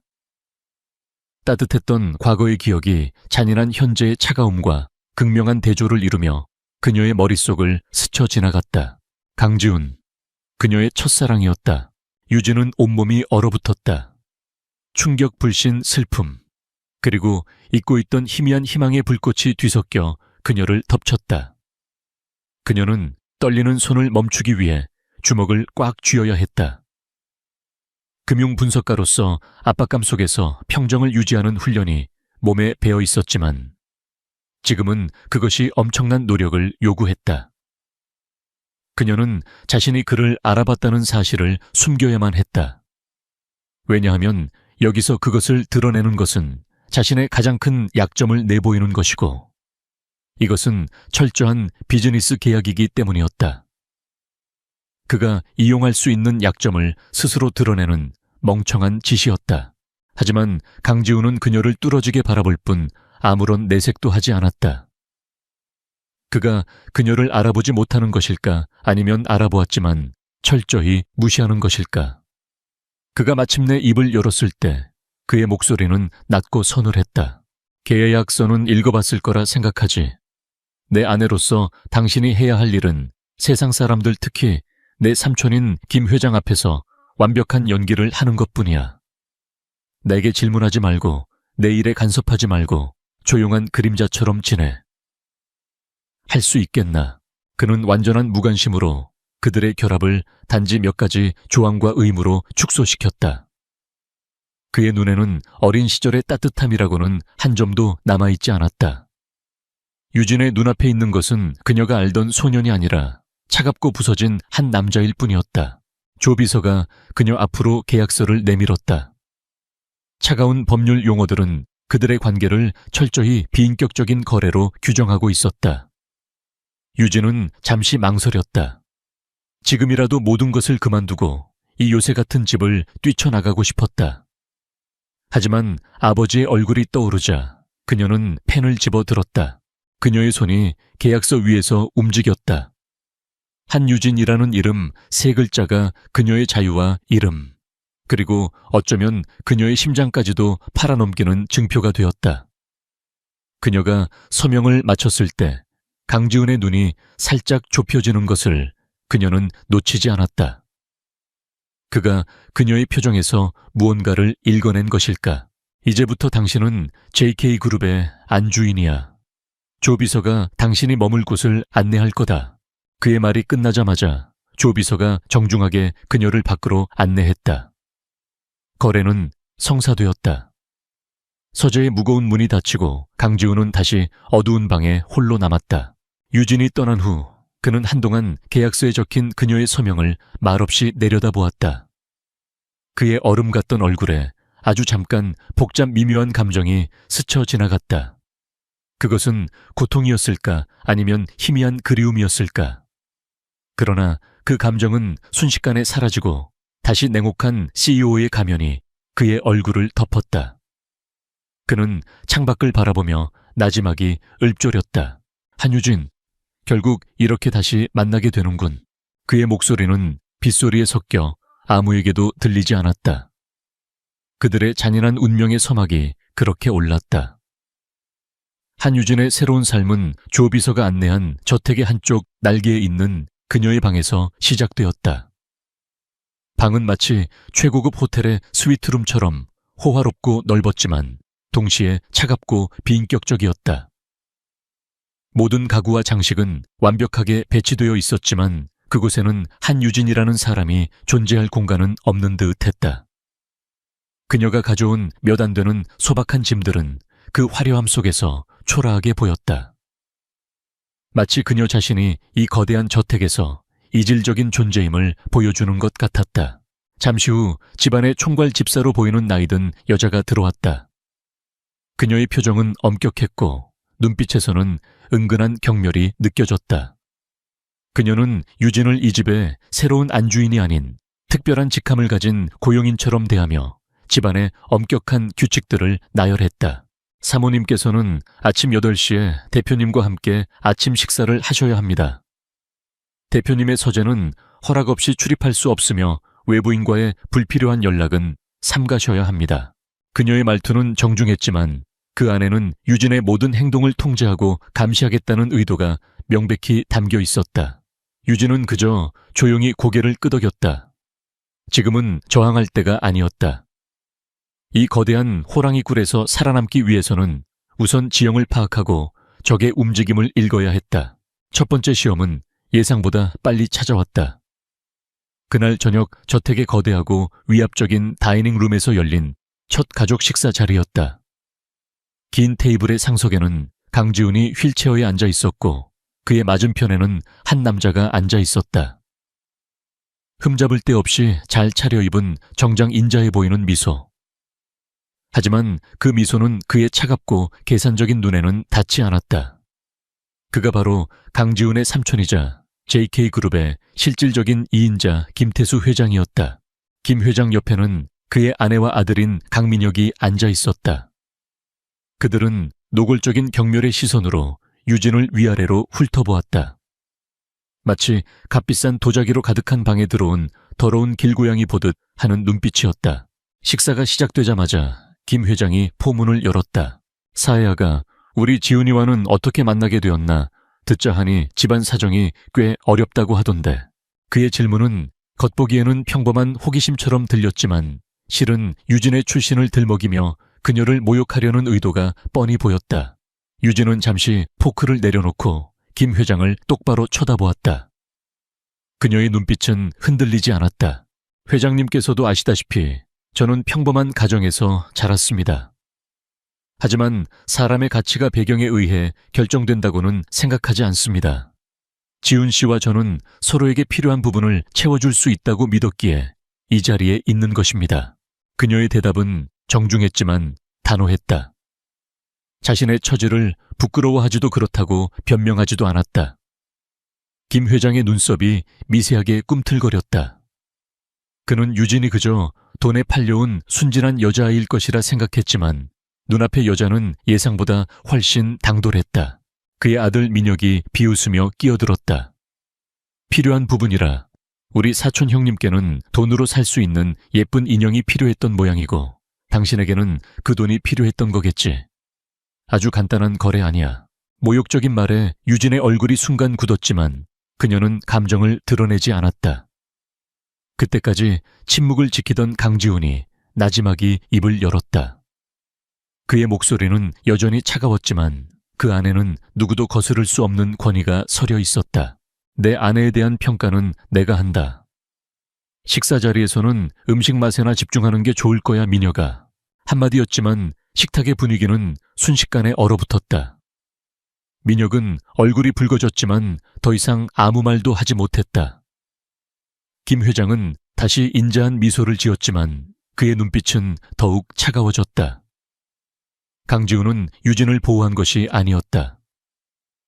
그는 단지 자신의 소유물에 대한 타인의 간섭을 용납하지 않았을 뿐이다. 유진은 깨달았다. 이것은 시작에 불과했다. 그날 이후 유진은 저택에서의 삶에 적응하기 시작했다. 그녀의 유일한 피난처는 거대한 도서관이었다. 그녀는 그곳에서 시간을 보내며 금융보고서와 시장 분석 자료를 읽었다. 세상과 단절된 채 자신의 감각을 무디게 만들 수는 없었다. 언젠가 이 감옥 같은 곳을 벗어날 때를 대비해 그녀는 자신의 가장 강력한 무기인 두뇌를 계속해서 날카롭게 협여렸다. 그러면서 그녀는 강지훈을 먼발치에서 관찰하기 시작했다. 계약에 묶인 아내로서가 아니라 뛰어난 분석가로서. 그리고 그녀는 아주 작은 균열들을 발견하기 시작했다. 어느 날 밤 도서관에서 두꺼운 책을 읽던 유진은 실수로 책을 바닥에 떨어뜨렸다. 쿵 하는 큰 소리가 정적을 갈랐다. 방 건너편 소파에서 서류를 보고 있던 강지훈의 다리가 아주 미세하게 움찔하는 것을 유진은 보았다. 전신마비 환자에게서는 나타날 수 없는 반사적인 근육의 움직임이었다. 그녀는 아무것도 보지 못한 척 재빨리 책을 주웠다. 또 한 번은 그가 차를 마실 때였다. 그는 책상 반대편 끝에 있는 서류를 잡기 위해 몸을 뻗었다. 그 순간 그의 허리 근육이 균형을 잡기 위해 긴장하는 것이 유진의 눈에 포착되었다. 휠체어에 오랫동안 앉아있던 사람이라면 퇴화되었어야 할 근육이었다. 그리고 그의 손. 그의 손은 몇 년 동안 휠체어에 갇혀 지낸 사람의 부드러운 손이 아니었다. 꾸준한 물리훈련이나 운동을 한 사람에게서나 볼 수 있는 단단한 굳은 살이 박혀 있었다. 이런 작은 단서들은 다른 사람이라면 쉽게 놓쳤을 테지만 유진의 분석적인 마음은 그것들을 하나씩 맞춰 나갔다. 그의 장애가 진짜일까? 아니면 이 모든 것이 거대한 연극일까? 만약 연극이라면 도대체 무엇을 위해서 의심의 씨앗이 그녀의 마음속에 심어졌다. 강지훈 역시 그녀가 평범한 여자가 아니라는 것을 느끼고 있었다. 그는 그녀의 지성을 시험해보기로 마음먹었다. 어느 날 그는 일부러 미세한 오류가 포함된 복잡한 재무보고서를 서재 책상 위에 실수로 놓아두었다. JK그룹의 한 자회사의 가치를 의도적으로 부풀려 놓은 문서였다. 그날 저녁 그는 도서관에 있는 유진에게 아무렇지도 않게 물었다. 동남아시아의 기술 분야 시장에 대해 어떻게 생각하지? 만약 유진이 평범한 여자였다면 그저 일반적인 대답을 했을 것이다. 하지만 그녀는 낮에 서재를 지나치다 흘끗 본 그 보고서의 내용을 기억하고 있었다. 그녀는 그가 자신을 시험하고 있음을 직감했다. 그녀는 그 문서를 봤다는 사실을 드러내지 않으면서 간접적으로 그 오류를 지적하는 대답을 했다. 전망이 밝다고 생각합니다.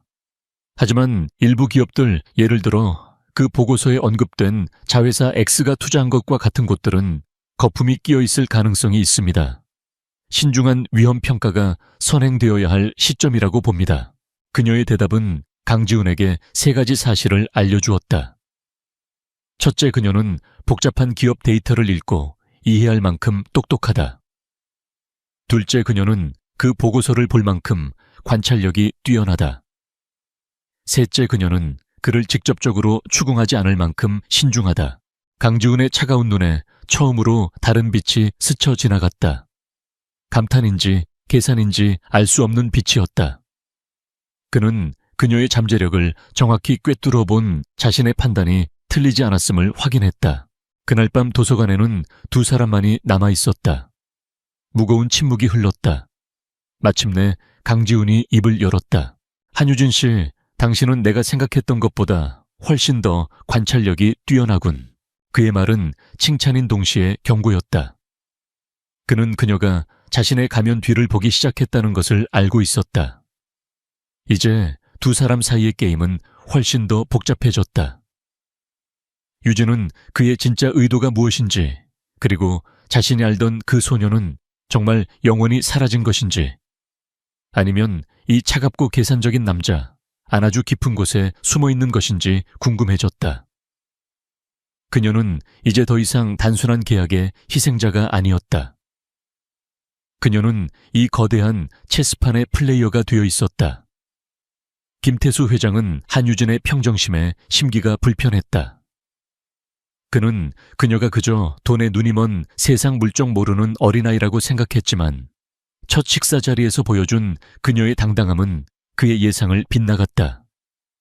그는 그녀를 더 정교한 덫으로 시험하기로 마음먹었다. 굴복시키거나 아니면 쓸모를 확인하거나. 며칠 후 JK그룹이 주최하는 상류층 자선 행사에 유진도 참석해야 한다는 통보가 내려왔다. 이것은 명백한 김 회장의 계략이었다. 그의 목표는 두 가지였다. 첫째, 그들만의 세상에서 아무런 연고도 경험도 없는 유진을 공개적으로 망신시키는 것. 둘째, 그녀를 사업적 계략의 미끼로 사용하는 것. 하지만 유진은 겁먹지 않았다. 그녀는 이것이 또 다른 시험이라는 것을 직감했다. 그녀는 저택의 도서관에서 밤을 새워 행사에 참석할 주요 인사들의 명단을 연구했다. 그들의 사업 취미, 최근 관심사까지. 그녀는 벼락치기 공부를 하는 학생처럼 정보를 머릿속에 집어넣었다. 행사 당일 그녀는 신흥부자처럼 보이는 화려한 드레스 대신 단순하지만 우아하고 지적인 분위기를 풍기는 드레스를 선택했다. 행사장은 화려함과 위선이 뒤섞인 전쟁터였다. 김 회장의 아내와 며느리는 영향력 있는 재계 인사들 앞에서 일부러 유진의 드레스에 대해 촌평을 하며 그녀를 비웃으려 했다. 어머 새아가, 요즘 젊은 사람들은 이렇게 수수하게 입는 게 유행인가 보네. 우리 때는 상상도 못할 일인데. 그 순간 유진은 미소를 지으며 그들이 대화하던 미술계 거물을 향해 말했다. 사모님의 안목은 여전하시군요. 이 드레스는 최근 주목받는 신진 디자이너의 작품인데 미니멀리즘을 통해 본질의 아름다움을 강조하는 것이 마치 얼마 전 관장님께서 새로 구입하신 김황희 화백의 작품 철학과 맞닿아 있는 것 같아 선택했습니다. 그녀의 지적인 답변에 미술계 거물의 눈이 빛났고 김 회장의 아내는 할 말을 잃었다. 유진은 그저 방어만 한 것이 아니었다.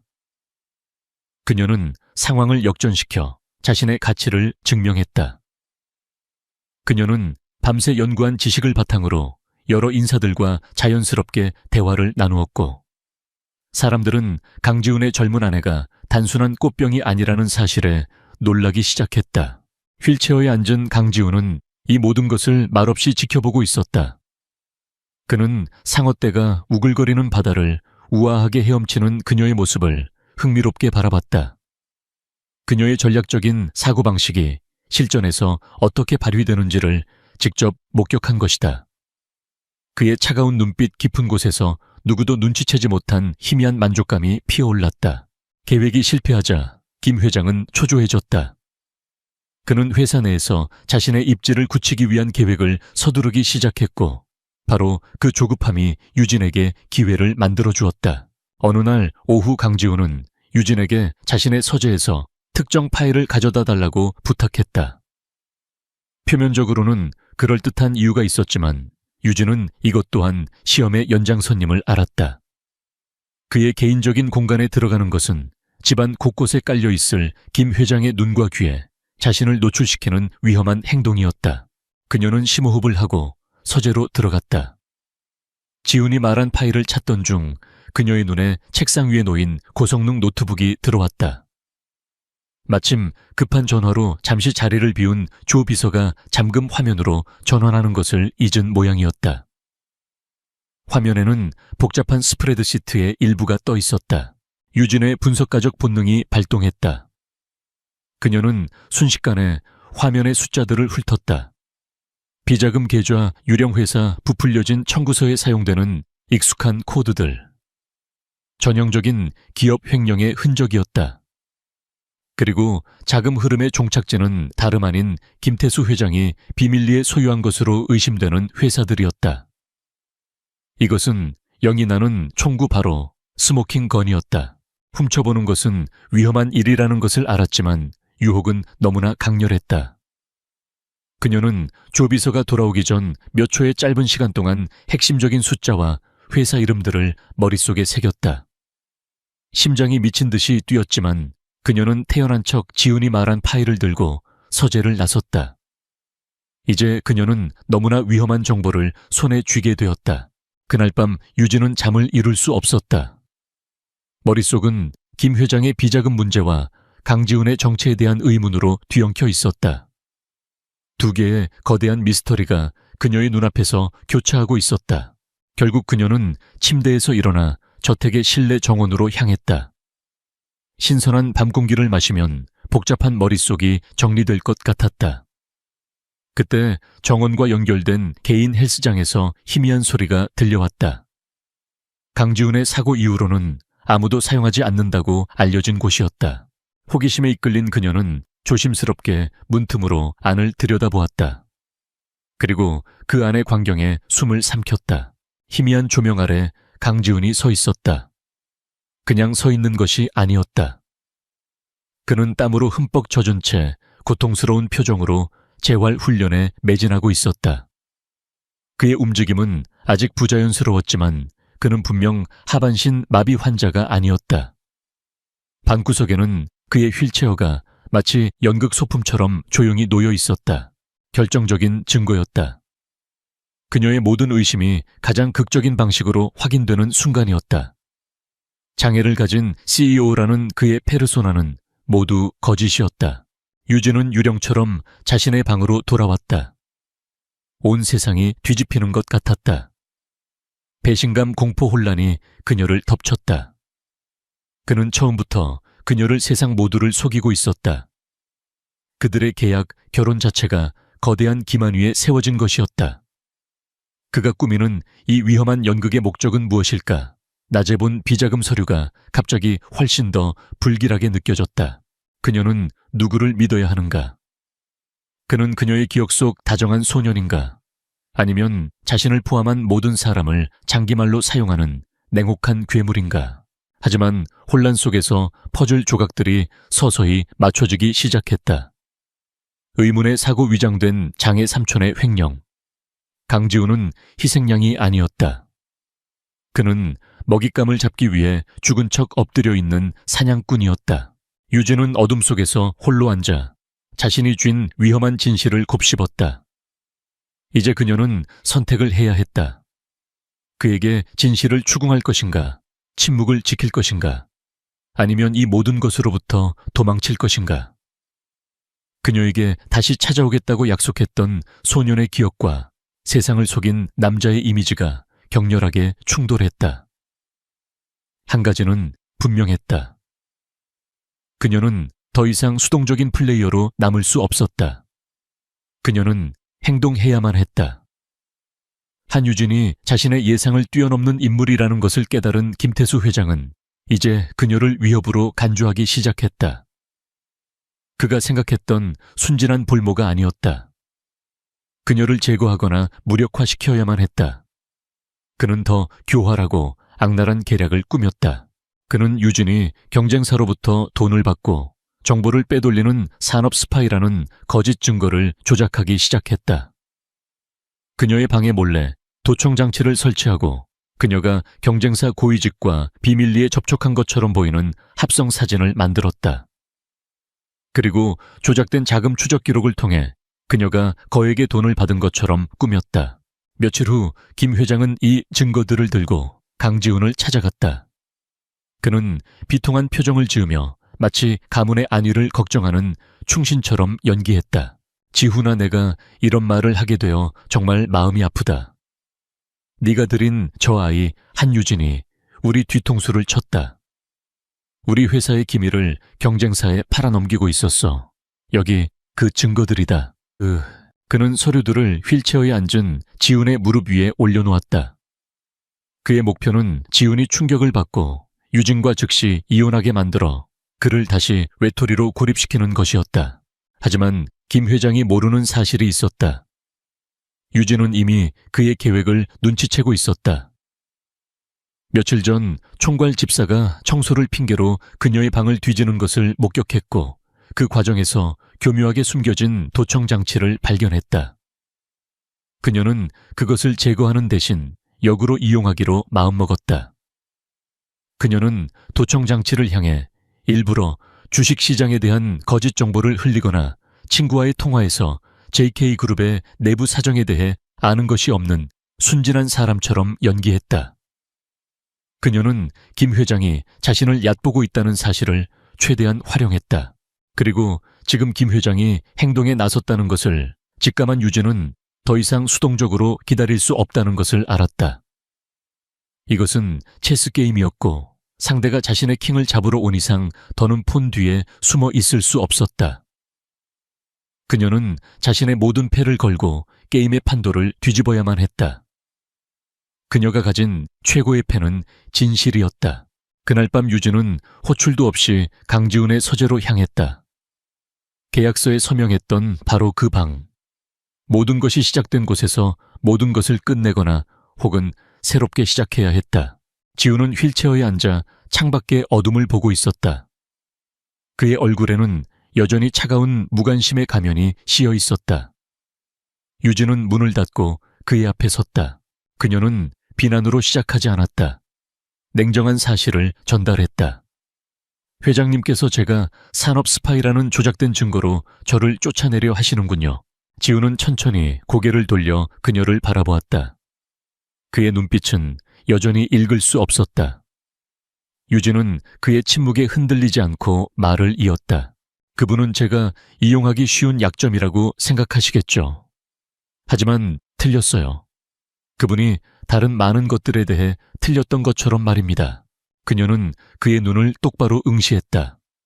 목소리에는 미세한 떨림조차 없었다. 예를 들자면 X자회사의 재무 건전성 같은 것들이요. 그리고 JK그룹 CEO의 신체적 한계에 대해서도 말이죠. 그것은 명백한 도전이었다. 처음으로 지훈의 가면이 미세하게 흔들렸다.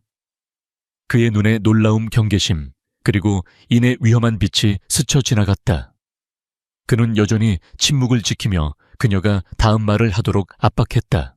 유진은 숨을 깊게 들이마시고 마지막 카드를 던졌다. 당신이 마비 환자가 아니라는 걸 알아요, 강지훈 씨. 헬스장에서 봤으니까요. 그녀는 멈추지 않았다. 그리고 당신의 삼촌이 회사 돈을 빼돌리고 있다는 것도 알아요. 제가 모르는 건 단 한 가지, 당신이 왜 이 모든 것을 내버려 두고 있냐는 겁니다. 서재 안의 공기가 얼어붙었다. 정적이 흘렀다. 지훈은 오랫동안 그녀를 꿰뚫을 듯이 바라보았다. 그의 머릿속에서 수만 가지 계산이 이루어지고 있었다. 그녀의 대담함과 지성에 대한 감탄, 그리고 자신의 가장 깊은 비밀이 탄로난 것에 대한 분노가 교차했다. 마침내 그는 결정을 내렸다. 더 이상 그녀 앞에서는 연극을 계속할 수 없었다. 그는 나지막이 한숨을 쉬었다. 그것은 패배의 한숨이 아니라 무거운 짐을 내려놓는 자의 한숨이었다. 모든 것을 알고 있었군.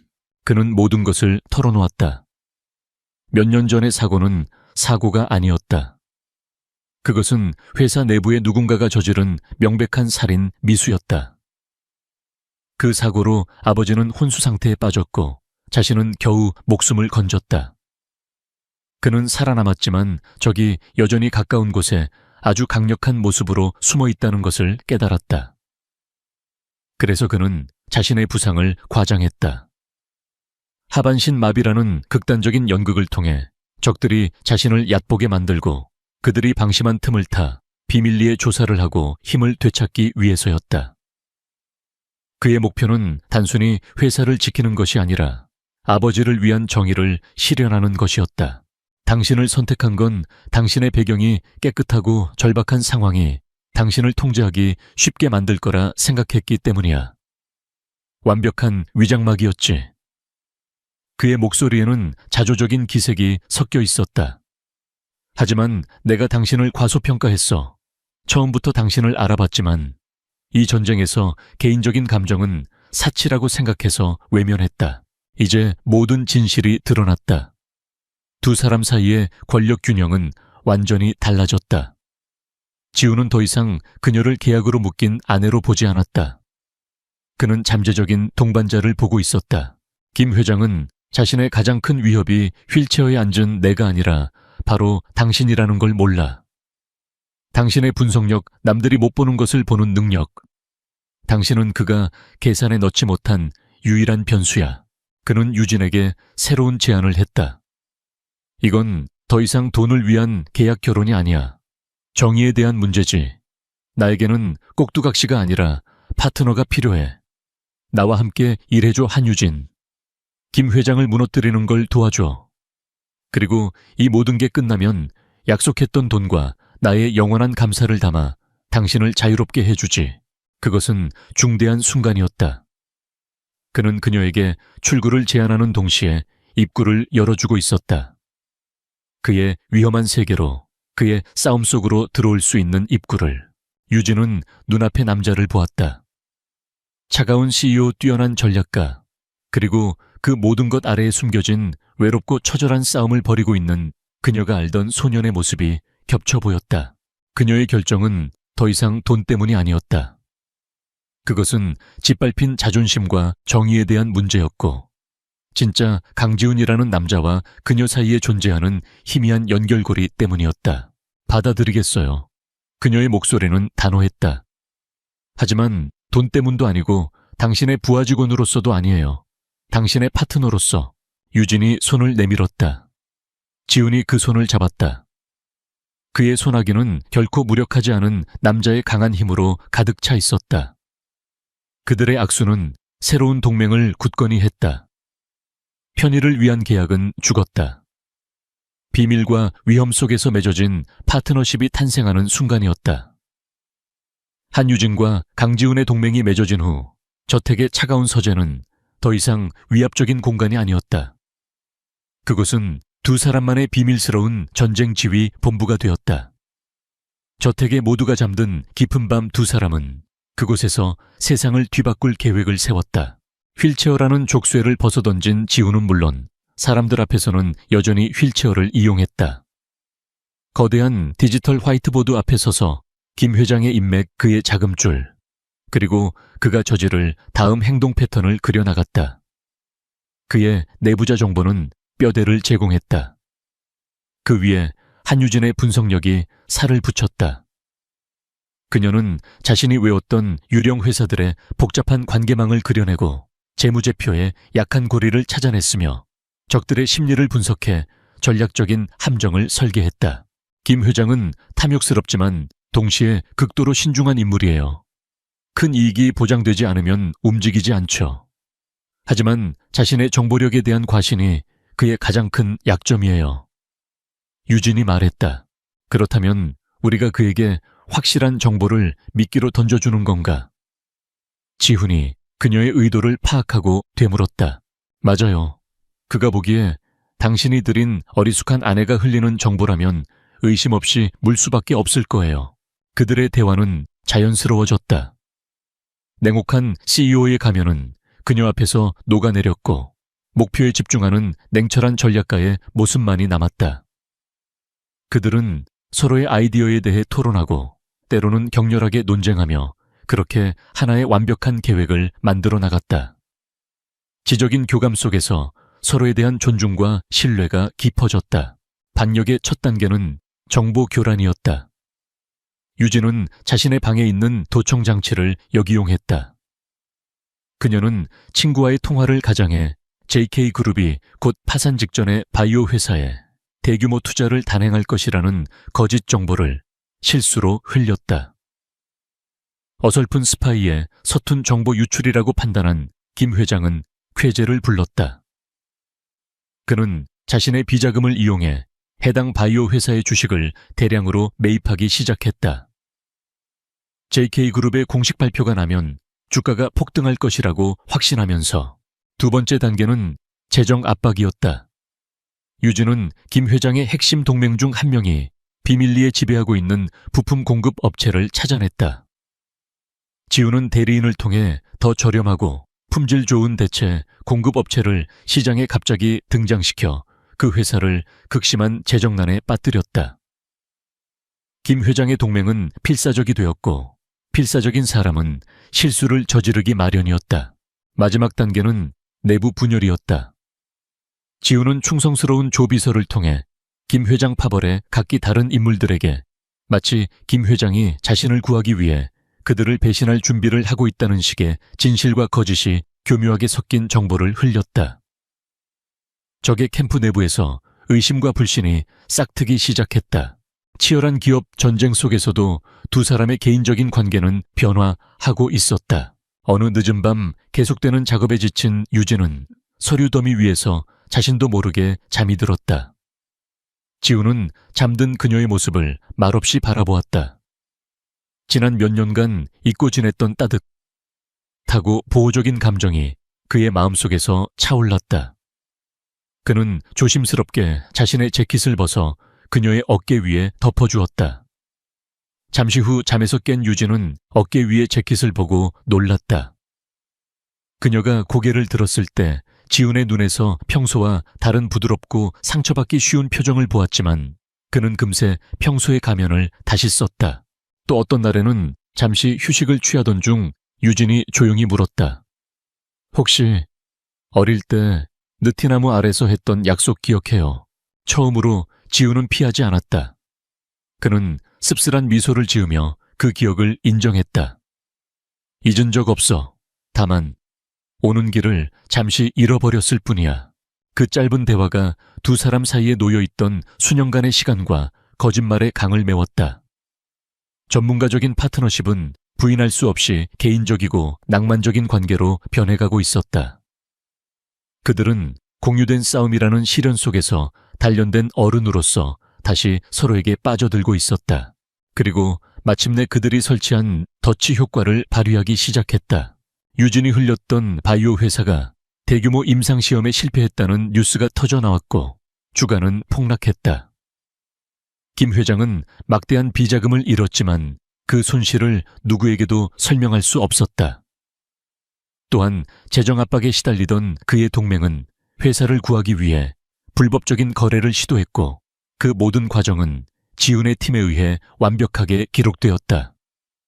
김 회장의 파벌 내부에서는 서로가 서로를 배신자라고 의심하며 균열이 격화되었다. 그의 권력 기반이 내부에서부터 무너져 내리기 시작했다. 어느 밤 지훈과 유진은 그들의 전략 보드 앞에 섰다.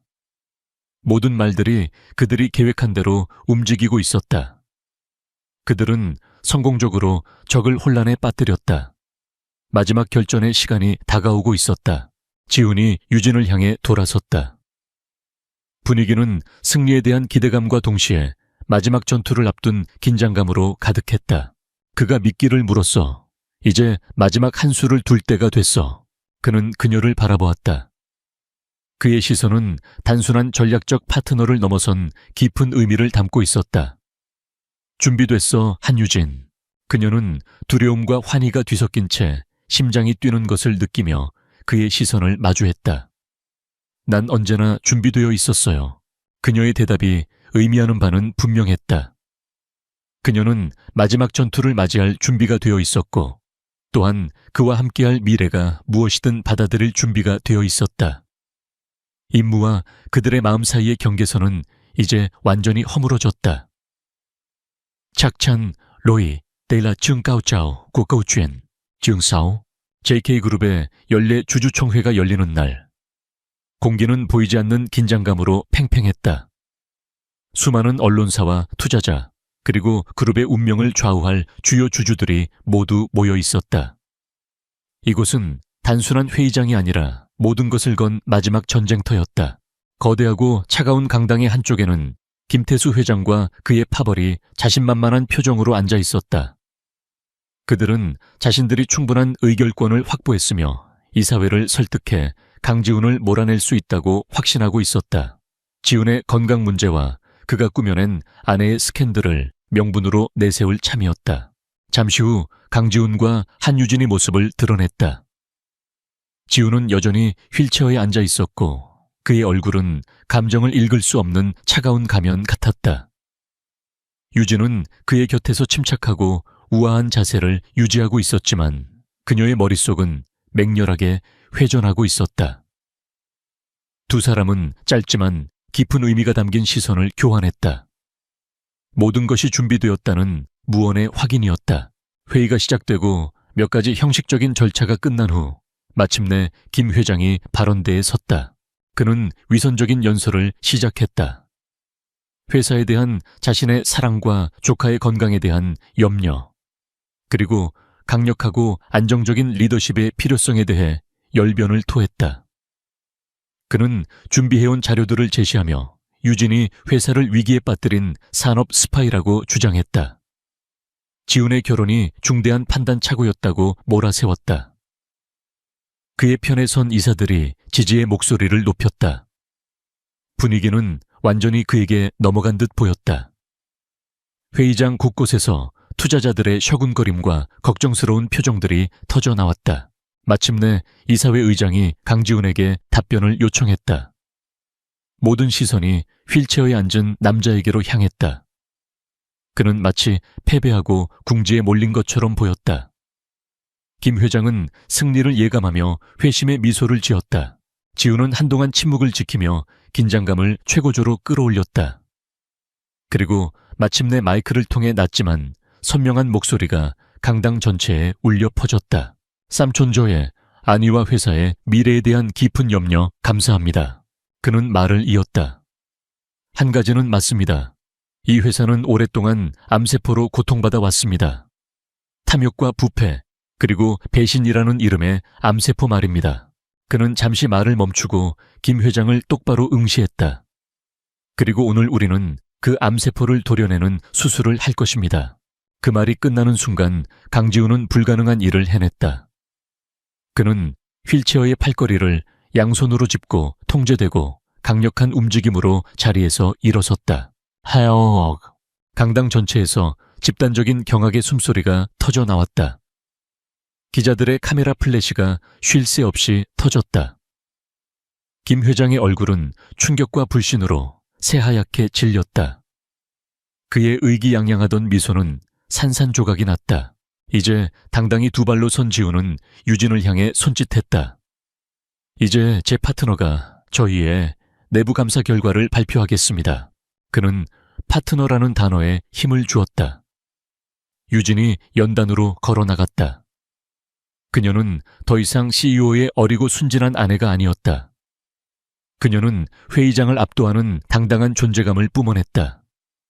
그녀는 침착하고 논리적인 목소리로 그들이 수집한 반박 불가능한 증거들을 제시하기 시작했다.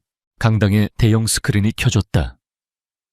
그녀는 김 회장이 자금을 빼돌리는 데 사용한 유령 회사들의 관계망을 보여주었고 횡령된 자금이 그의 비밀 계좌로 흘러 들어가는 흐름을 명백히 밝혔다. 김 회장의 동맹들이 불법적인 거래를 논의하는 녹취록이 공개되었고 그가 유진을 모함하기 위해 조작했던 증거들이 어떻게 만들어졌는지 분석 영상이 이어졌다. 그리고 가장 치명적인 마지막 일격이 남아있었다. 지훈이 다시 마이크를 잡았다. 제 삼촌의 탐욕은 돈에서 멈추지 않았습니다. 그는 녹음 파일을 재생했다. 그것은 김 회장과 자신의 사고를 위장했던 트럭 운전사 사이의 대화였다. 조비서의 팀이 비밀리에 녹음한 것이었다. 녹취록에서 김 회장은 입이 가벼운 운전사를 처리하고 사건을 영원히 묻어버리는 것에 대해 논의하고 있었다. 명백한 살인교사에 대한 자백이었다. 강당은 아수라장이 되었다. 김 회장은 거짓말이야, 전부 조작된 거라고 라고 비명을 질렀지만 그의 얼굴은 잿빛이었다.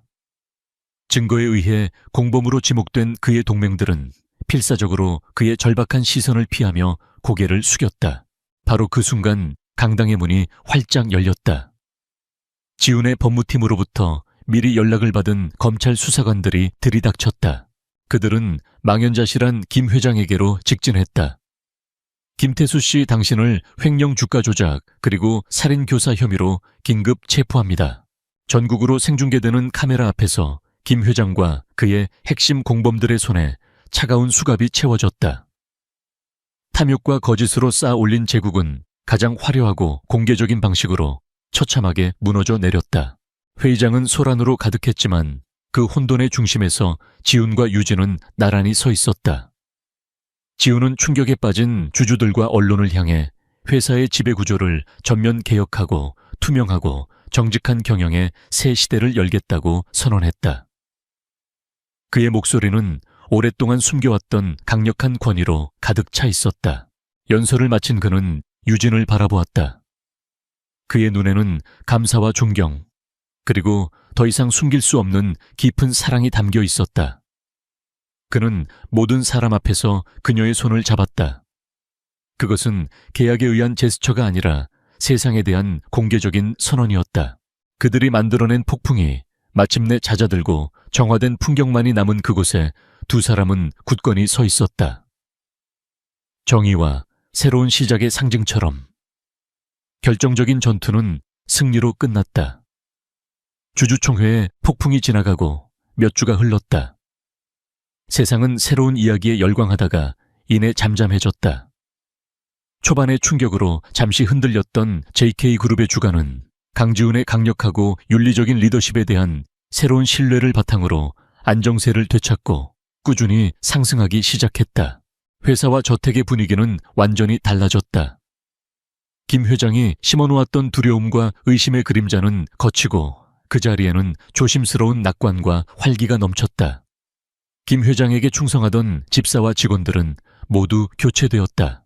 한유진은 더 이상 계약직 아내가 아니었다. 그녀는 자신의 실력으로 쟁취한 JK그룹의 신설부서인 전략기획실의 실장으로 공식 임명되었다. 회의실에서 자신의 팀을 자신감 있게 이끌고 동료들에게 존중받는 그녀의 모습은 그녀가 이룬 전문적인 승리를 명확히 보여주었다. 오래된 상처들도 서서히 아물기 시작했다. 병원에서 강지훈의 아버지가 마침내 혼수 상태에서 깨어났다. 아직은 쇠약했지만 그는 회복하고 있었다. 지훈은 아버지에게 유진을 소개했다. 계약으로 맺어진 아내가 아니라 자신이 사랑하는 여자이자 가족과 회사를 구하는데 결정적인 역할을 한 사람이라고. 모든 것을 전해 들은 아버지는 유진을 깊은 감사의 눈빛으로 바라보며 두 사람의 관계를 진심으로 축복했다. 지훈의 가장 큰 동기였던 아버지의 문제가 해결되면서 그의 마음속 가장 큰 응어리가 풀렸다. 유진 역시 자신의 가족을 찾았다. 지훈의 지원 덕분에 최고의 치료를 받은 그녀의 아버지는 건강이 눈에 띄게 좋아졌다. 집안의 빚은 모두 청산되었고 어머니는 더 이상 눈물을 흘리지 않았다. 그녀는 자랑스럽고 기쁜 얼굴로 딸을 끌어안았다. 마침내 유진은 자신을 계약 결혼으로 내몰았던 무거운 짐에서 완전히 해방되었다. 어느 조용한 저녁 지훈과 유진은 모든 것이 시작되었던 서재에 마주 앉았다.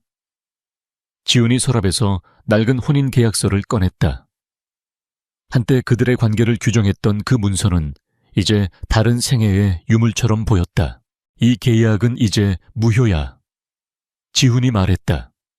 그는 명예를 지키기 위해 약속했던 500만 달러가 입금된 수표를 그녀에게 공식적으로 건넸다. 유진은 수표를 한 번, 그리고 그를 한 번 쳐다보았다. 그녀는 조용히 수표를 그에게 다시 밀어냈다. 말했잖아요. 돈 때문에 한 일이 아니라고. 당신과의 파트너십은 결코 돈으로 환산할 수 있는 게 아니었어요. 지우는 그럴 줄 알았다는 듯이 미소를 지었다. 그는 계약서와 수표를 집어들었고 두 사람은 함께 그것을 갈기갈기 찢어버렸다. 그들의 낡은 관계를 정의했던 모든 것을 없애버리는 상징적인 행위였다. 이제 그들은 모든 의무와 거짓에서 벗어난 두 명의 자유로운 개인으로 마주섰다. 모든 것이 사라진 지금 지우는 이제 진심으로 그녀의 마음을 얻어야 했다. 그는 유진을 특별한 장소로 데려갔다. 그들이 함께 자랐던 옛 동네였다. 그는 그녀를 어릴 적 그들의 비밀 장소였던 오래된 느티나무 아래로 이끌었다. 그에게는 화려한 미사여구가 없었다. 그는 진심을 다해 말했다. 처음 그녀를 이용하고 상처를 줬던 것, 그리고 다시 돌아오기까지 너무 오랜 시간이 걸렸던 것에 대해 사과했다. 그는 자신의 인생에서 가장 어두운 시기에 그녀가 자신을 이끌어준 빛이었고 자신에게 힘을 실어준 전략가였으며 이길 용기를 준 파트너였다고 고백했다. 그리고 그는 그녀의 앞에서 한쪽 무릎을 꿇었다. 그의 손에는 불을 과시하는 거대한 다이아몬드가 아니라 그녀의 성격을 반영하는 듯한 단순하고 우아한 반지가 들려 있었다. 한유진 감정에 젖은 그의 목소리가 흘러나왔다. 이건 계약이 아니야.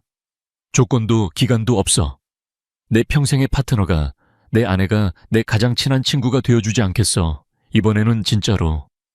나와 결혼해줄래? 유진의 눈에서 기쁨의 눈물이 흘러내렸다. 그녀는 고개를 끄덕였다. 그들은 나무 아래에서 서로를 끌어안았다. 그들의 과거와 미래가 완벽한 순간 속에서 하나로 합쳐졌다. 1년 후 JK그룹은 새로운 황금기를 맞이하고 있었다. 강지훈과 한유진은 재계에서 가장 존경받는 파워 커플이 되었다. 마지막 장면은 그들의 집이다. 더 이상 차가운 저택이 아닌 따뜻하고 행복이 넘치는 공간. 두 사람은 정원을 내다보고 있었다. 정원에는 건강을 되찾은 유진의 부모님과 지훈의 아버지가 함께 담소를 나누며 평화로운 시간을 보내고 있었다. 절망과 기만으로 시작되었던 그들의 여정은 사랑과 정의, 그리고 함께 나누는 밝은 미래의 승리로 끝을 맺었다. 그들은 서로를 마주보며 미소 지었다. 그 미소 속에 그들이 함께 이겨낸 모든 시련과 앞으로 함께 만들어갈 모든 약속이 담겨 있었다.